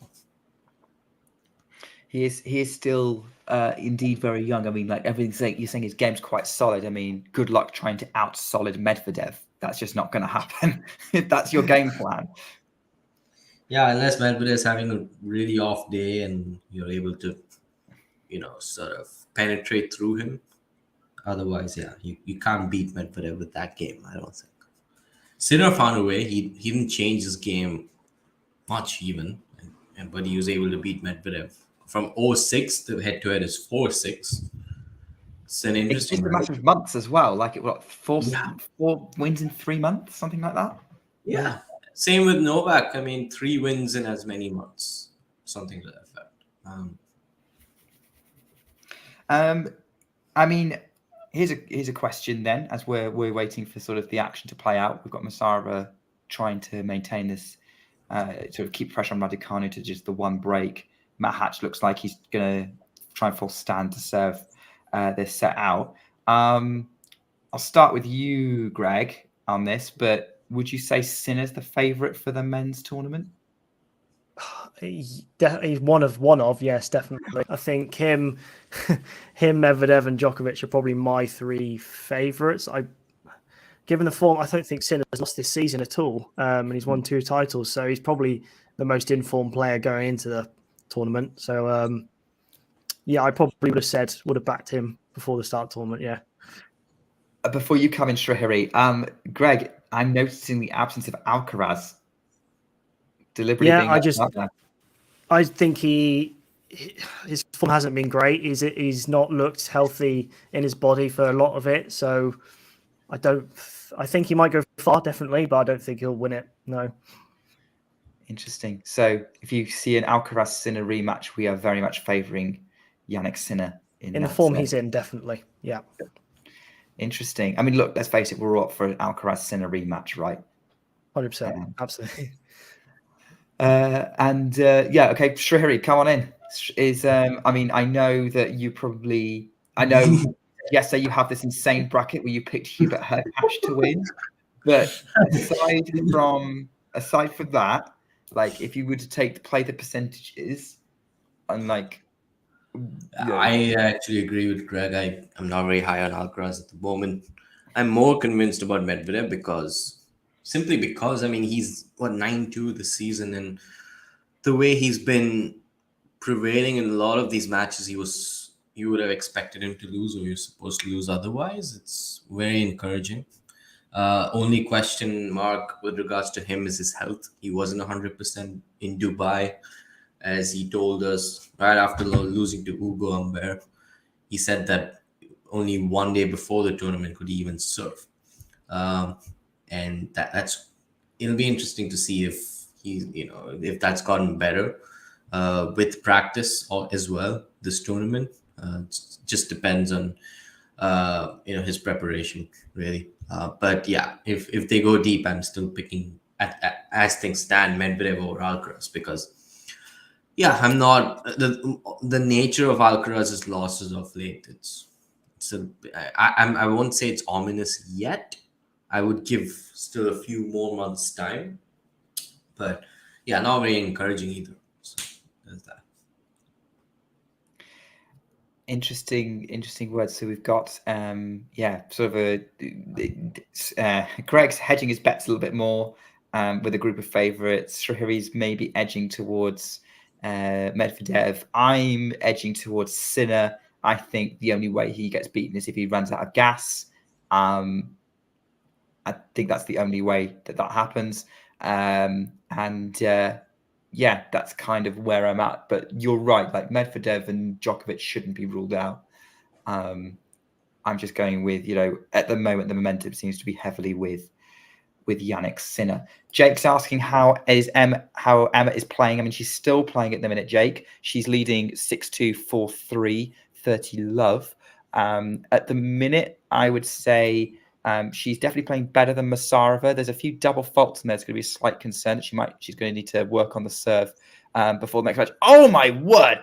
Masarova just chased down a drop shot that looked like it was pretty much done and dusted winner for Raducanu, to the point where Raducanu just basically stopped moving, and Masarova chased it down, finishes it cross court. And there's some moments of magic from Masarova definitely in this match, but she's been very much more, I think Emma's been winning this by being more consistent than Masarova, or at least less inconsistent. But she has produced more moments of magic as well, has been bigger better in the big moments, as she does with that put away volley at the net to go up to 40-15. Emma is playing all right. It's not the worst I've ever seen her. I definitely don't think it's her best level.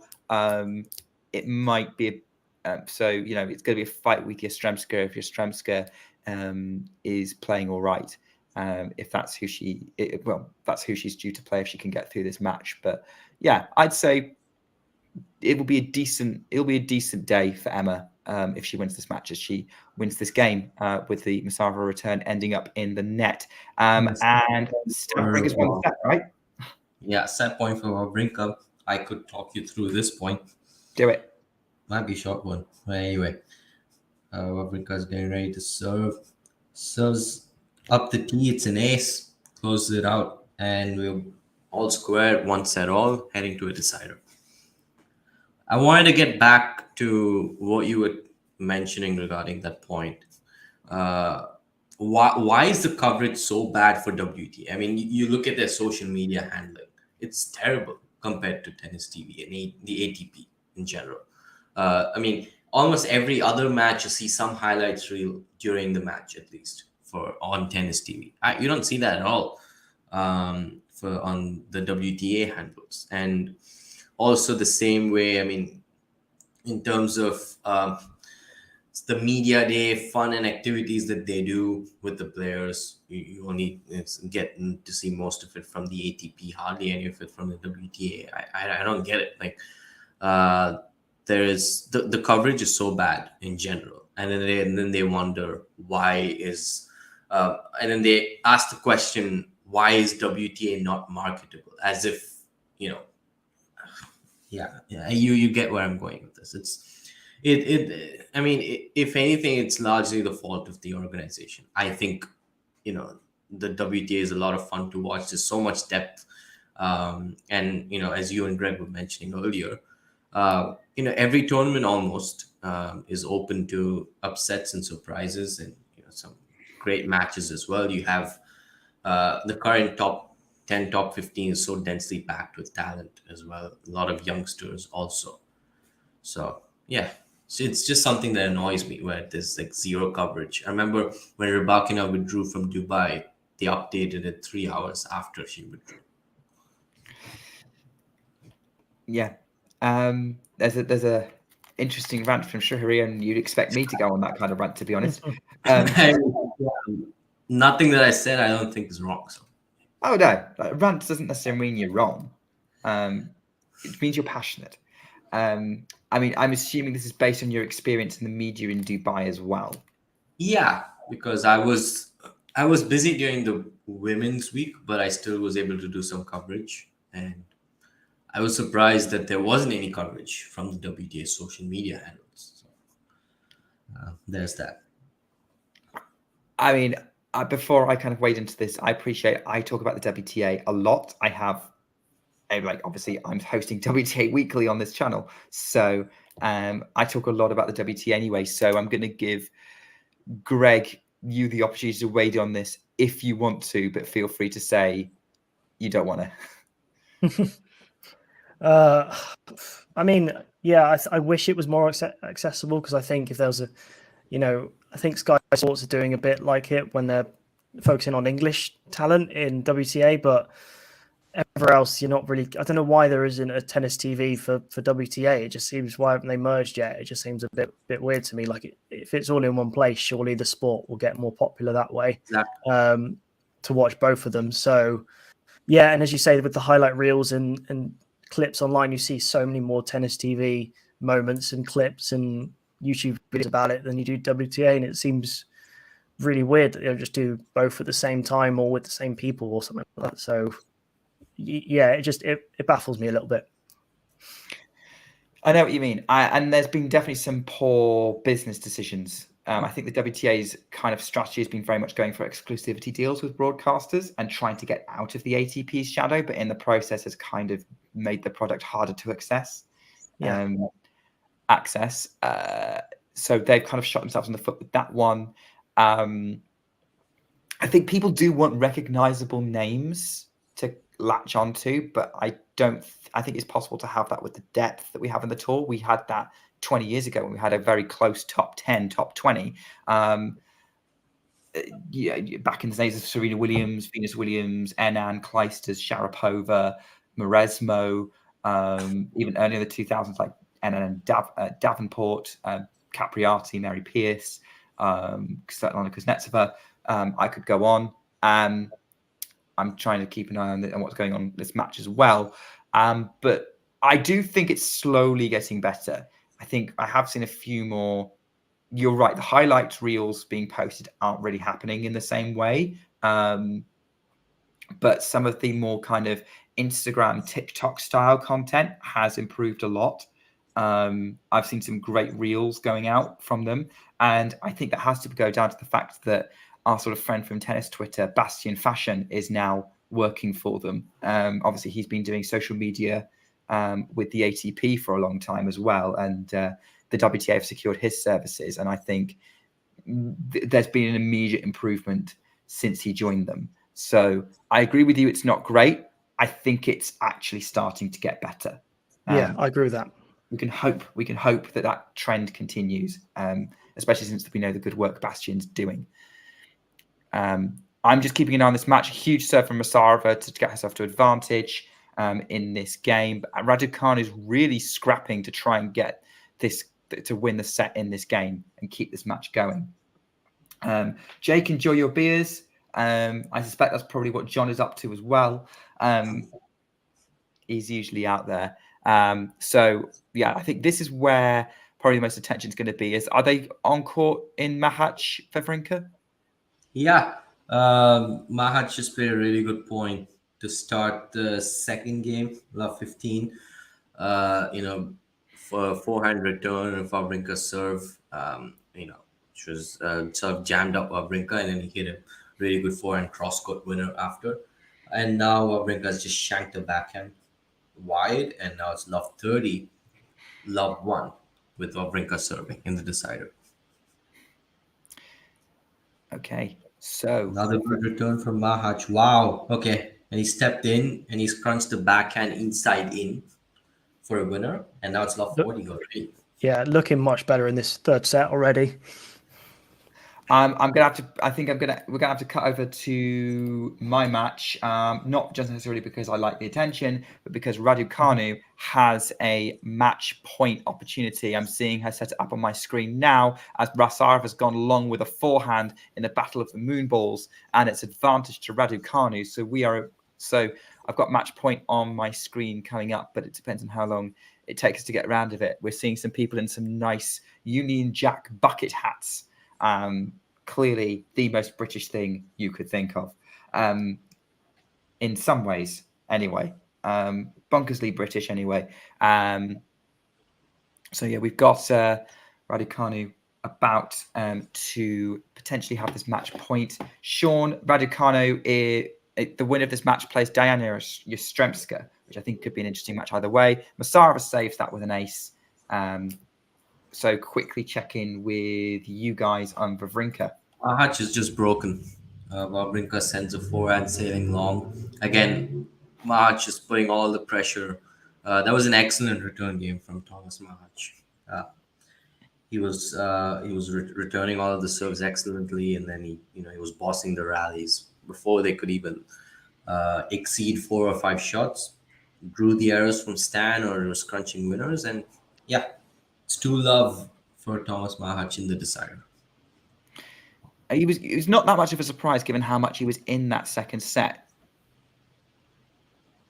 You mean Machac? Or? Yeah, Machac. Yeah, he was kind of in that second set. Yeah, he wasn't a blowout. I mean, he was still.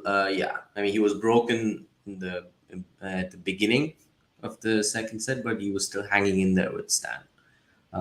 And now, serving first always helps in the decider as well. So once he got that hold, he decided to go for it, and he has the break now. And he could potentially be, sitting at the during the change of ends with a 3-love lead. So could run away with this. Who knows? He could. Sonego's just won his match, by the way, 7-6, 6-4. Unreturnable serve from Masarova to save another match point. At the minute, she's serving super well when things are getting tight, which is definitely very interesting. Vukic and Machac are into a tie break for the second set. If Vukic wins this tie break, he wins the match straight sets. Wong and Burrell are into a third. And I think we're kind of up to date. I think Siniakova's got a break point at 5-all again in her match with Minen. So that one's going to and fro. Raducanu's got another match point. Match point for Emma Raducanu on Stadium 1. We're going to stay over here for a bit. Third match point for Raducanu. Let's see what she can produce. We've had some interesting rallies. First serve from Masarova. Raducanu gets it back in play. Backhand. The backhand of Raducanu cross court, putting back Masarova in backhand jail. Now Raducanu changes direction with the forehand, but keeps it kind of mid-court. There's not a lot of depth to these shots from Raducanu, but she's kind of moving Masarova around and then accelerates with the backhand. Now she's got a short ball from Raducanu. Great cross court from Masarova, but Raducanu scrambles that back. Forehand again from Masarova. Sliced forehand from Raducanu. Backhand of Raducanu to the backhand of Masarova. Oh, right by the baseline. It looked like it might be out, but it dropped in and it pushed Raducanu back into an awkward position. Raducanu's attempted a forehand goes way out and it is deuce, and it's another match point saved by Rebeka Masarova. That was a nice break. Raducanu looked like she was going to be up in that rally, but she didn't put enough on it with her chance to take control, and that just allowed Masarova to get back into it and then take control. Huge opportunity. I don't know who did more work in that point, Nick or the players. Yeah, take a break, Nick. Well, Machac just had 2 game points, but back to deuce now. Couple of errors from Machac. So, I mean, Stan looked like he was gassed. Machac really should have just held in, put the pressure right back on him, but Stan has half a chance now. Machac has missed the first serve. Oh, I've got another match point, by the way. No. Got another match point. Let's see if Raducanu can finish this off. We come back to the Machac match in a minute, see if he can hold it out. Wild first serve from Masarova. What's this second serve going to bring? Masarova gets a bit distracted there. She looks backwards. Maybe there was some noise from the crowd. She's got a chance for the second serve now. Raducanu steps in to take the backhand. Backhand from Masarova, right back at Raducanu. Goes to the really short backhand. Backhand from just pushing Raducanu back in the middle of the court. But that backhand up the line is long from Masarova. And Raducanu looks relieved that the match is over. Huge smile on her face. Emma Raducanu is through to the second round of Indian Wells once again. And she will play Diana Yastremska in the next round. Great win. Yeah, Greg, I mean, I know you weren't necessarily keeping a close eye on that match, but yeah, not necessarily like good result from Raducanu, definitely the better player in that match. Thoughts on how she was looking from what you saw? Yeah, from what I saw, I mean, Wawrinka's just broken back, by the way. Yeah, from what I saw, like the serve looked a bit faulty, like lots of the faults from what I heard from you. Not just played very well in the big points. So yeah, lots to take into the next round, and she'll be happy. That was a straight set. So it looked well on the scoreboard. So yeah, lots of confidence for her. Not a single ace though. That's a bit worrying. She's hit 8 double faults, so that wasn't. That she's given 2 games away of it, which could have been a much more comfortable win than she had. So yeah, definitely some. I wouldn't say alarm bells. I think it's healthy for her to have a scrappy win, to not play her best and still be in it. But yeah, that's not necessarily what she's going to need against Yastremska. She's going to definitely to be consistent. Yeah, absolutely. By the way, as you can see, Wawrinka's just broken back, courtesy of quite a few errors from Machac, and there was also a Joko smash, a deuce, pretty bad one, missing the baseline. And then a forehand dumped it in net, and there was a huge roar from Wawrinka, so maybe that's an adrenaline boost that he needed. Well, I'm switching over to the Wawrinka match. I think that's where it's at, and I think we may as well all be watching the same match for once. means I'm not trying to take away from, not trying to distract everyone with WTA tennis. See if we've got any updates. Minin held that match, so Siniakova is serving to take it to a second set tie break. Yeah, I'm catching some strays here. No, I'm not. I was more like making a comment about myself, to be honest. Okay. No, that was about me, mate. That's about me and my own ego. Whatever it is, anyway. Sorry. Continue. Don't worry, mate. Like, if I catch them straight, if I'm giving you strays, it's usually for the memes. Anyway, yeah, let's all just focus on this match, Wawrinka and Machac, because obviously there are no other. I think Sonego, like you mentioned, won his match, and yeah, this is where it's happening. Stadium 1. Yeah, I think I'd probably be sticking with Stadium 1 probably for the remainder of the day because I'm interested to see how Venus does later and then Osaka afterwards. Ghosty's asking, do we know why Rafa pulled out? I think it has to do with his back, is what we heard. Like was he specific? He just said he wasn't. Yeah, what we're hearing is that it was his back that he tweaked during the exhibition. I don't know. Greg, Rafa fan, you're a Rafa fan. Your finger's more on the pulse. What are we thinking? Yeah, I think I saw the video of him trying to serve, and it wasn't great. I don't know if you guys saw that, but it was he wasn't doing anything, was he? He was just sort of doing that motion, and it didn't look well at all. I don't think he played a practice set either, which he wanted to do. So not good sign at all. I think it was just his body wasn't ready. He couldn't compete, and yeah, he just had to pull out. There was no option really. That recovery time between tournaments, between playing a match, is becoming longer. Yeah, way too long to consistently continue a professional career. Really, I hope he can make it. I doubt he'll make Monte Carlo. I think he's going to try Barcelona. Yeah, if he's going to go to anything, it's going to be Barcelona, isn't it? His own home country. Mm-hmm. Closest thing to a home event he's got. I mean, like there's Mallorca, but it's grass, not play.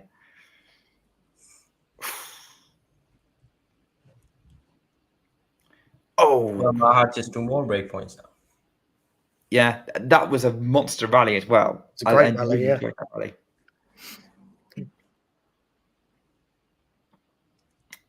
Yeah, it's 15:40 at the minute. For serve, second serve now. And after all that hard work to break back from Wawrinka to go break down again, that's going to be super frustrating. Yep. Serving to went from Machac to peg right back. That's the 8th service break of the match. The thing is, though, I think the last couple of rallies, like that rally that Machac just won to set up breakpoint, he like either player could have won that point, but he found sort of the winner. And then this one, it looked like sort of Stan I think Stan got wrong-footed a little bit there. Yeah. It was also a very, very good forehand from Machac. There has been a lot of those points where they're both in it and they both could end it. Like you couldn't guess who's going to win it, and it's just been very hard to call this match at all. Breaks all over the place. So it's a good one. It's a good one to watch. Are we going to have another break? Because I wouldn't bet money against it. That's for sure. The question is whether it be Wawrinka breaking back or Machac getting a double break. Mm. Oh, he's just put that backhand volley into the net. That's messy. He's done a lot of those today. Backhand smash, you name it. That wasn't necessarily great. From great work from there from Machac. Had it there and just put the backhand into the net. This is a very fast-paced match, I will say. First serve out wide from Machac. So he's getting ready to bounce the ball, going for a second serve, which he puts middle of the box. Backhand for Wawrinka sort of midway through. Then another backhand cross court. Backhand Machac up the line. Forehand for Wawrinka goes cross court. Forehand Machac is trying to accelerate. Slice from Wawrinka cross court, moving Machac around. Counter slice. Forehand for Wawrinka tries to change direction, but he puts it up the middle of the court and puts it long over the baseline. It's 15-all. Yeah, very quick match. What is it? Not even 2 hours gone, and they were in the third set, and quite a little bit into the third set. Oh, Yeah, I'd probably be heading out after this game, so that's fine if you want to do that. Yeah.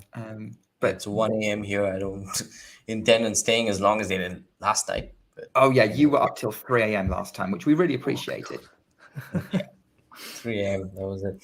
Thing is, which I was match- expecting. Which match was that?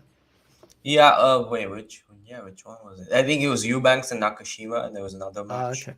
You watched a bit of Murray. I think you watched the first set of Murray Goffin, and then went to bed. Yeah, the first 5 games, and then I was like, okay, I thought we could be in for the long haul. Turns out Andy wins without facing a break point. I'm like, okay. But Usually with Andy, it's the long haul, isn't it? So yeah, exactly. we can forgive you for thinking that. I know. We all thought, okay, yeah, it's gonna be another one of those painful battles, but no, it wasn't. Now he's apparently 8-0 against Goffin. He's won all 17 sets that they've played, which is crazy. It's nice to have a pigeon in your career.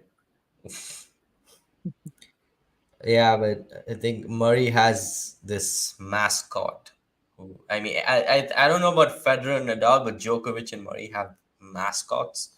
It's a player who they beat, and whenever they beat them, they win the tournament. For Murray, it's Luca Pui. For Novak, it's Tennis Sandgren. Yeah, I don't know who it is for Nadal or Federer, to be honest. If they had one, he would. Time to start doing some research, Shahari. Yeah, that's a good one to find, actually. Going. Maybe. I think Maybe do that after you've slept. Yeah. For Federer, I can think of for the longest time Nadal. But I mean, obviously, it was Wimbledon 2019. Maybe a tournament or two before that. But yeah, I think more often than not, when he beat Nadal, he won the tournament. Yeah, usually if he beat Nadal and didn't win the tournament because Novak was in the way. Yeah, and that happened only once. And that was Wimbledon. Don't remind me. Yeah. You walked right into it. Yeah, but anyway, yeah. So probably Nadal. And also they just more often than not they played in finals. So there's that. That's it. Yeah. Yeah. Well, there we go. That's some tennis abstract digging you can do later on. Maybe again after you've slept. Yeah, probably. But always appreciate you coming on show. It's been fun doing streams with you again. I don't know if you're going now, but I just want to say that now before. Oh yeah, it's already 4-1. I mean, let's see if Machac breaks. Let's see if Wawrinka can stick this out. Probably, yeah. But skip to when Wawrinka wins this set 6-4, and you're like, oh, just do it one more. This is every late night tennis fan. I mean, Greg, let's face it. Have there been any matches you've gone, oh, I can do one more game before going to sleep? Oh, I could do one more game before going to sleep. I think what was it? I think it was Alcaraz Medvedev in US Open. And that was really, really late. And then it just, in UK anyway. And I was just like, I can't go to bed now without seeing the result of this. Across my phone. Yeah. Oh, yeah. You're right. I think I slept through that one. Oh, you missed out on a cracker. Yeah, I was in the US at the time, and I was really surprised by how that match panned out after a point. That was 2 sets in a breakup, and then Medvedev put on a real fight. Yeah, considering the fact that before that he never made it to the quarters of a slam, and he was also on a lot of painkillers. He thought of retiring twice. Once was against Dominic Kepfer in the 4th round, and against Wawrinka in the quarters. And there was a really slow court as well. Before, that was the last slow surface the US Open had before they sped up the courts for 2020 and onwards. So yeah, to think that he put up that run, that was fantastic, really. So close also. I think break points at 2-1 in the 5th. For me, that Medvedev one is what I remember that US Open for. I don't remember it for Nadal winning his 19th slam, his 4th US Open. Sorry, Greg. But I remember it for the Medvedev run. And like, okay, I got mixed up which match you were talking about. And yeah, Nadal Medvedev. I think I caught the first. I didn't have Sky Sports at the time. So I was listening to it on 5 Live. And so I think I caught the first couple of sets. And then I went, well, okay, it looks like Rafa's kind of got this. So I'll just I'll keep the radio on and I'll doze off. And then I was waking up whenever the commentator started shouting that Daniel Medvedev was about to win a set. And I was like, what is going on? And I couldn't stay awake for much of it, but I drifted in and out. And I was like, well, that was a roller coaster. Yeah. For me, I think just 2012 RG Djokovic was 6-1, 4-2 up against Tsonga in the quarters. And then we went out. And I came back, tuned in. I thought, okay, Novak and Tsonga are done. I thought maybe we would watch the next match. I think Federer and Del Potro are playing on Long Glen. And then they cut to Tsonga fist pumping. And I look at the score. It's like 6-1, 5-7, 5-7, 4-5, 2 match points. I'm like, what in the world just happened?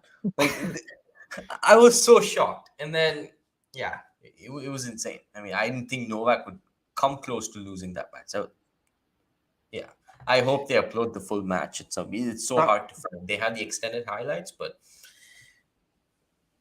that was a heartbreaking loss for Tsonga, it has to be said. Like, from Tsonga's perspective. 6-1 in the 5th, right after. I mean, classic Djokovic, right? Yeah. Oh, yeah. He wasn't. Machac 4-2. I'll try to stick this out. Hopefully, it doesn't get broken back and this goes to a tiebreaker or something like that. But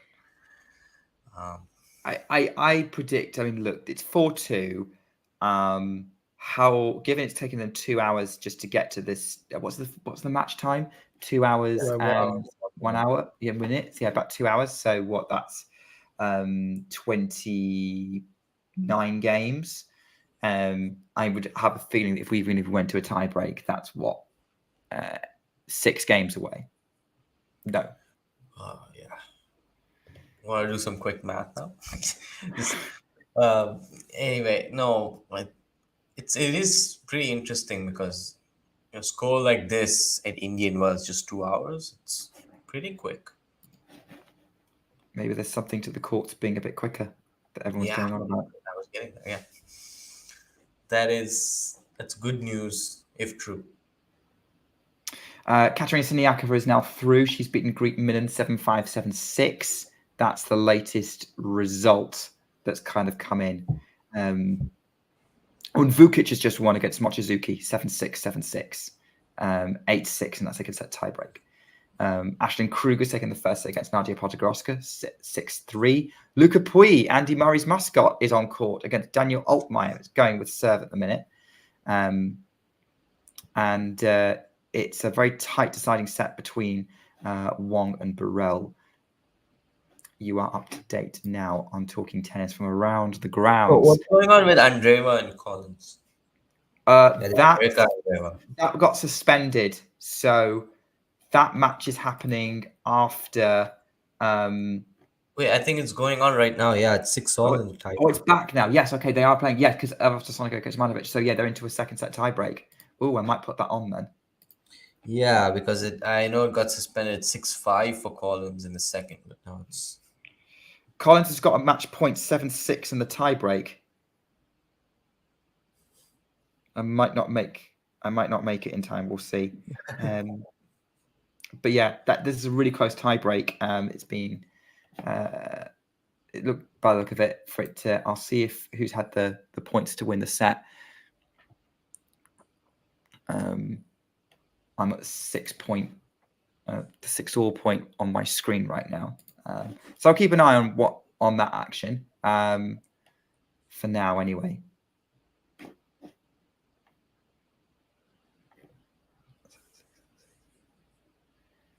This one might be a bit long here, but yeah, okay. So Erica Andreeva, because obviously the winner of this match plays Iga Świątek in round 2. Obviously, potentially a rematch of that Australian Open epic that happened between the two, where Iga somehow came from 4-1 double breakdown in the decider. We'll never shut up about that.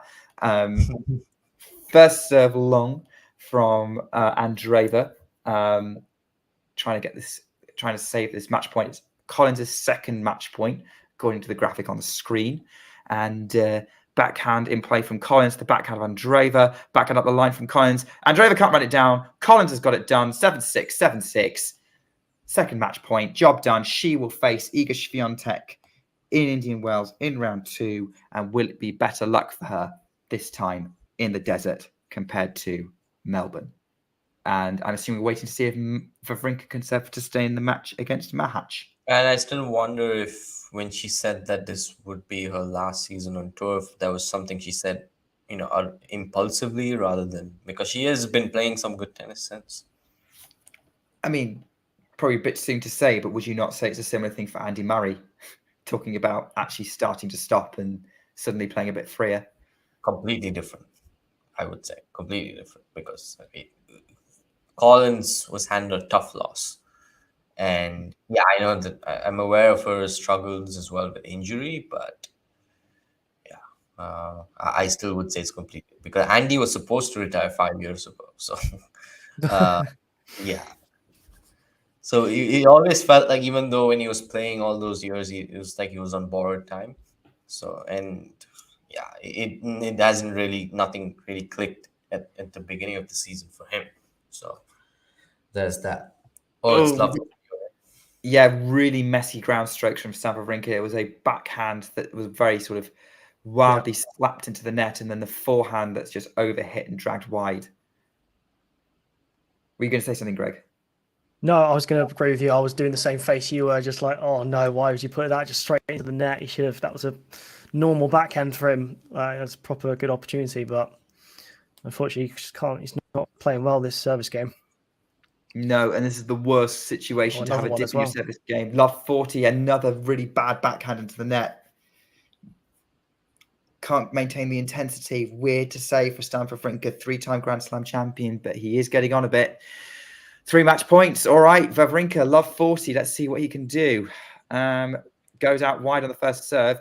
Machac gets the return. Backhand Wawrinka is wide, very wide, and Tomas Machac is into the second round of Indian Wells, 7-6, 4-6, 6-2.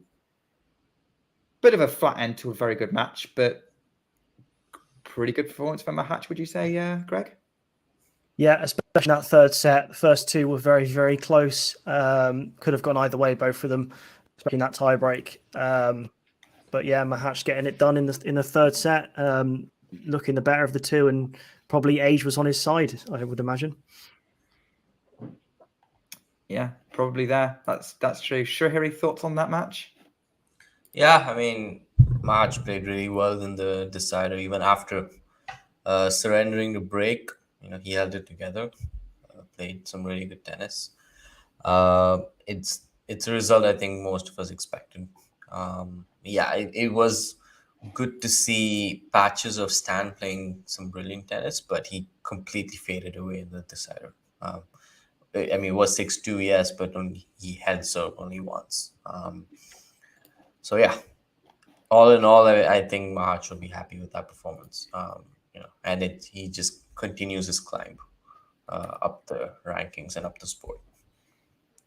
Well, his next round is against another old man, Adrian Manarino, who is having a very different late stage of his career to Stan Wawrinka and Andy Murray. Yeah, well, Manarino is the Benjamin Button of tennis, if you think about it. Like, it's just a reverse aging. Like, he's having the best phase of his career at 35, 36. It's unheard of. So, I mean, at least he's had it. yeah. Happy for him. Yeah. All right. Well, I think people are probably going to be super excited for the next match on Stadium 1 because Venus Williams will be resuming at 1 game all against now Hibino. We're probably not going to cover that. I think Shrihari needs to go to bed. Greg wants to watch Dan Evans. I've also got another stream coming up in about an hour with Damien, where he's going to be covering Jordan Thompson, who will be taking on Zhang, isn't it? Zhang Zhizhen? Yeah, I think it's Shang, not Oh, it's Zhang. Jerry Shang. Yeah, it was one of the Chinese players. I knew that. Yeah, Shang. Yeah, you're right. Yeah, Jordan Thompson against Jerry Shang. Yeah. Who is someone who's kind of disappeared for a little bit, but a young player that I'm quite excited about. You don't think he gives like Hugo Gaston vibes? Just lefty and more to do with courtcraft than I mean, maybe, power. but I thought I was like Hubert Gaston's the next big thing after RG 2020. And it just didn't happen. Yeah, it was. Oh, Full on, like bring on. I mean, Hugo. I would be like, okay, this is not really gonna happen for a long time for him. But yeah, it's just the nature of the run. Yeah, I mean, one of his wins was against Wawrinka, was in the third round, which that annoyed me particularly because I was looking forward to that Wawrinka team matchup in the fourth round, and it didn't happen. So anyway, yeah, we never got team versus Wawrinka at RG, which I think could have been an absolute epic match.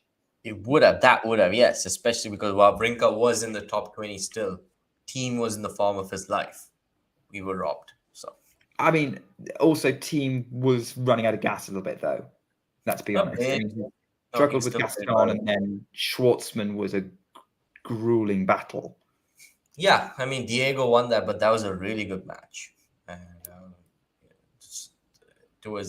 team should have won that probably in 4 sets, but anyway. Yeah, I've just something. Yeah. Right. So I just want to say that's my time here. It was a pleasure being on the stream with both of you. My first time with Greg, of course. Nick, long-time co-host, good friend also. See you both sometime soon, and enjoy the rest of the action.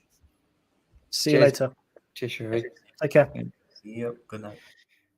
And then, well, yeah, we're probably not going to be far off, to be honest, heading off, unless there's a match you want to stick around for, Greg. Not probably not on this maybe, but I'll definitely be watching, keep an eye on some of the tennis tonight, definitely. Yeah, I think it'll be good. And then I guess it ends about scheduling who we're going to be watching. Obviously we've got Murray's playing Rublev tomorrow. When's Norrie playing? Which half of the draw is he in? He's in the bottom half, if I remember correctly. Let me just have a quick look. Oh no, wait, sorry. He's in the top half. He's playing Sonego. Okay, who has just won? So just won, yep. So we're going to have Murray tomorrow for the British perspective, and then Raducanu and Norrie on Saturday. Yes, I imagine so. Which will obviously be the main British plans. Obviously, there are other people who are kind of scheduling maybe other matches in there, but I'm expecting that's where your main attention is going to be. I imagine so. Yeah. But yeah, well, it's been fun, Greg. Thanks for coming on, and it's been great. Thank you. Keeping us abreast of Wawrinka and Machac. Really enjoyed yours and Trisha's updates, and thanks everyone else for kind of keeping us company. Some fun contributions as well, but yeah, we'll be keeping going. So I said the channel's going to go quiet for an hour, and then Damon will be back for Jerry Shang against Jordan Thompson, and we'll probably be doing more live streams throughout these next 2 weeks, so keep an eye on everything we're doing on the channel, and hopefully I'll be doing some more. Hopefully we'll have Greg back for something. That'd be cool. I hope so. Yeah, I'm really enjoying it. All right, brilliant. Well, thanks for joining, Greg. Thanks everyone else for coming on. Hopefully I'll see you soon for more wonderful Indian Wells action. But until then, take care and keep talking tennis. If you enjoyed this video, make sure you hit that like button. Don't forget to subscribe and click that notification bell so you don't miss out on all things tennis.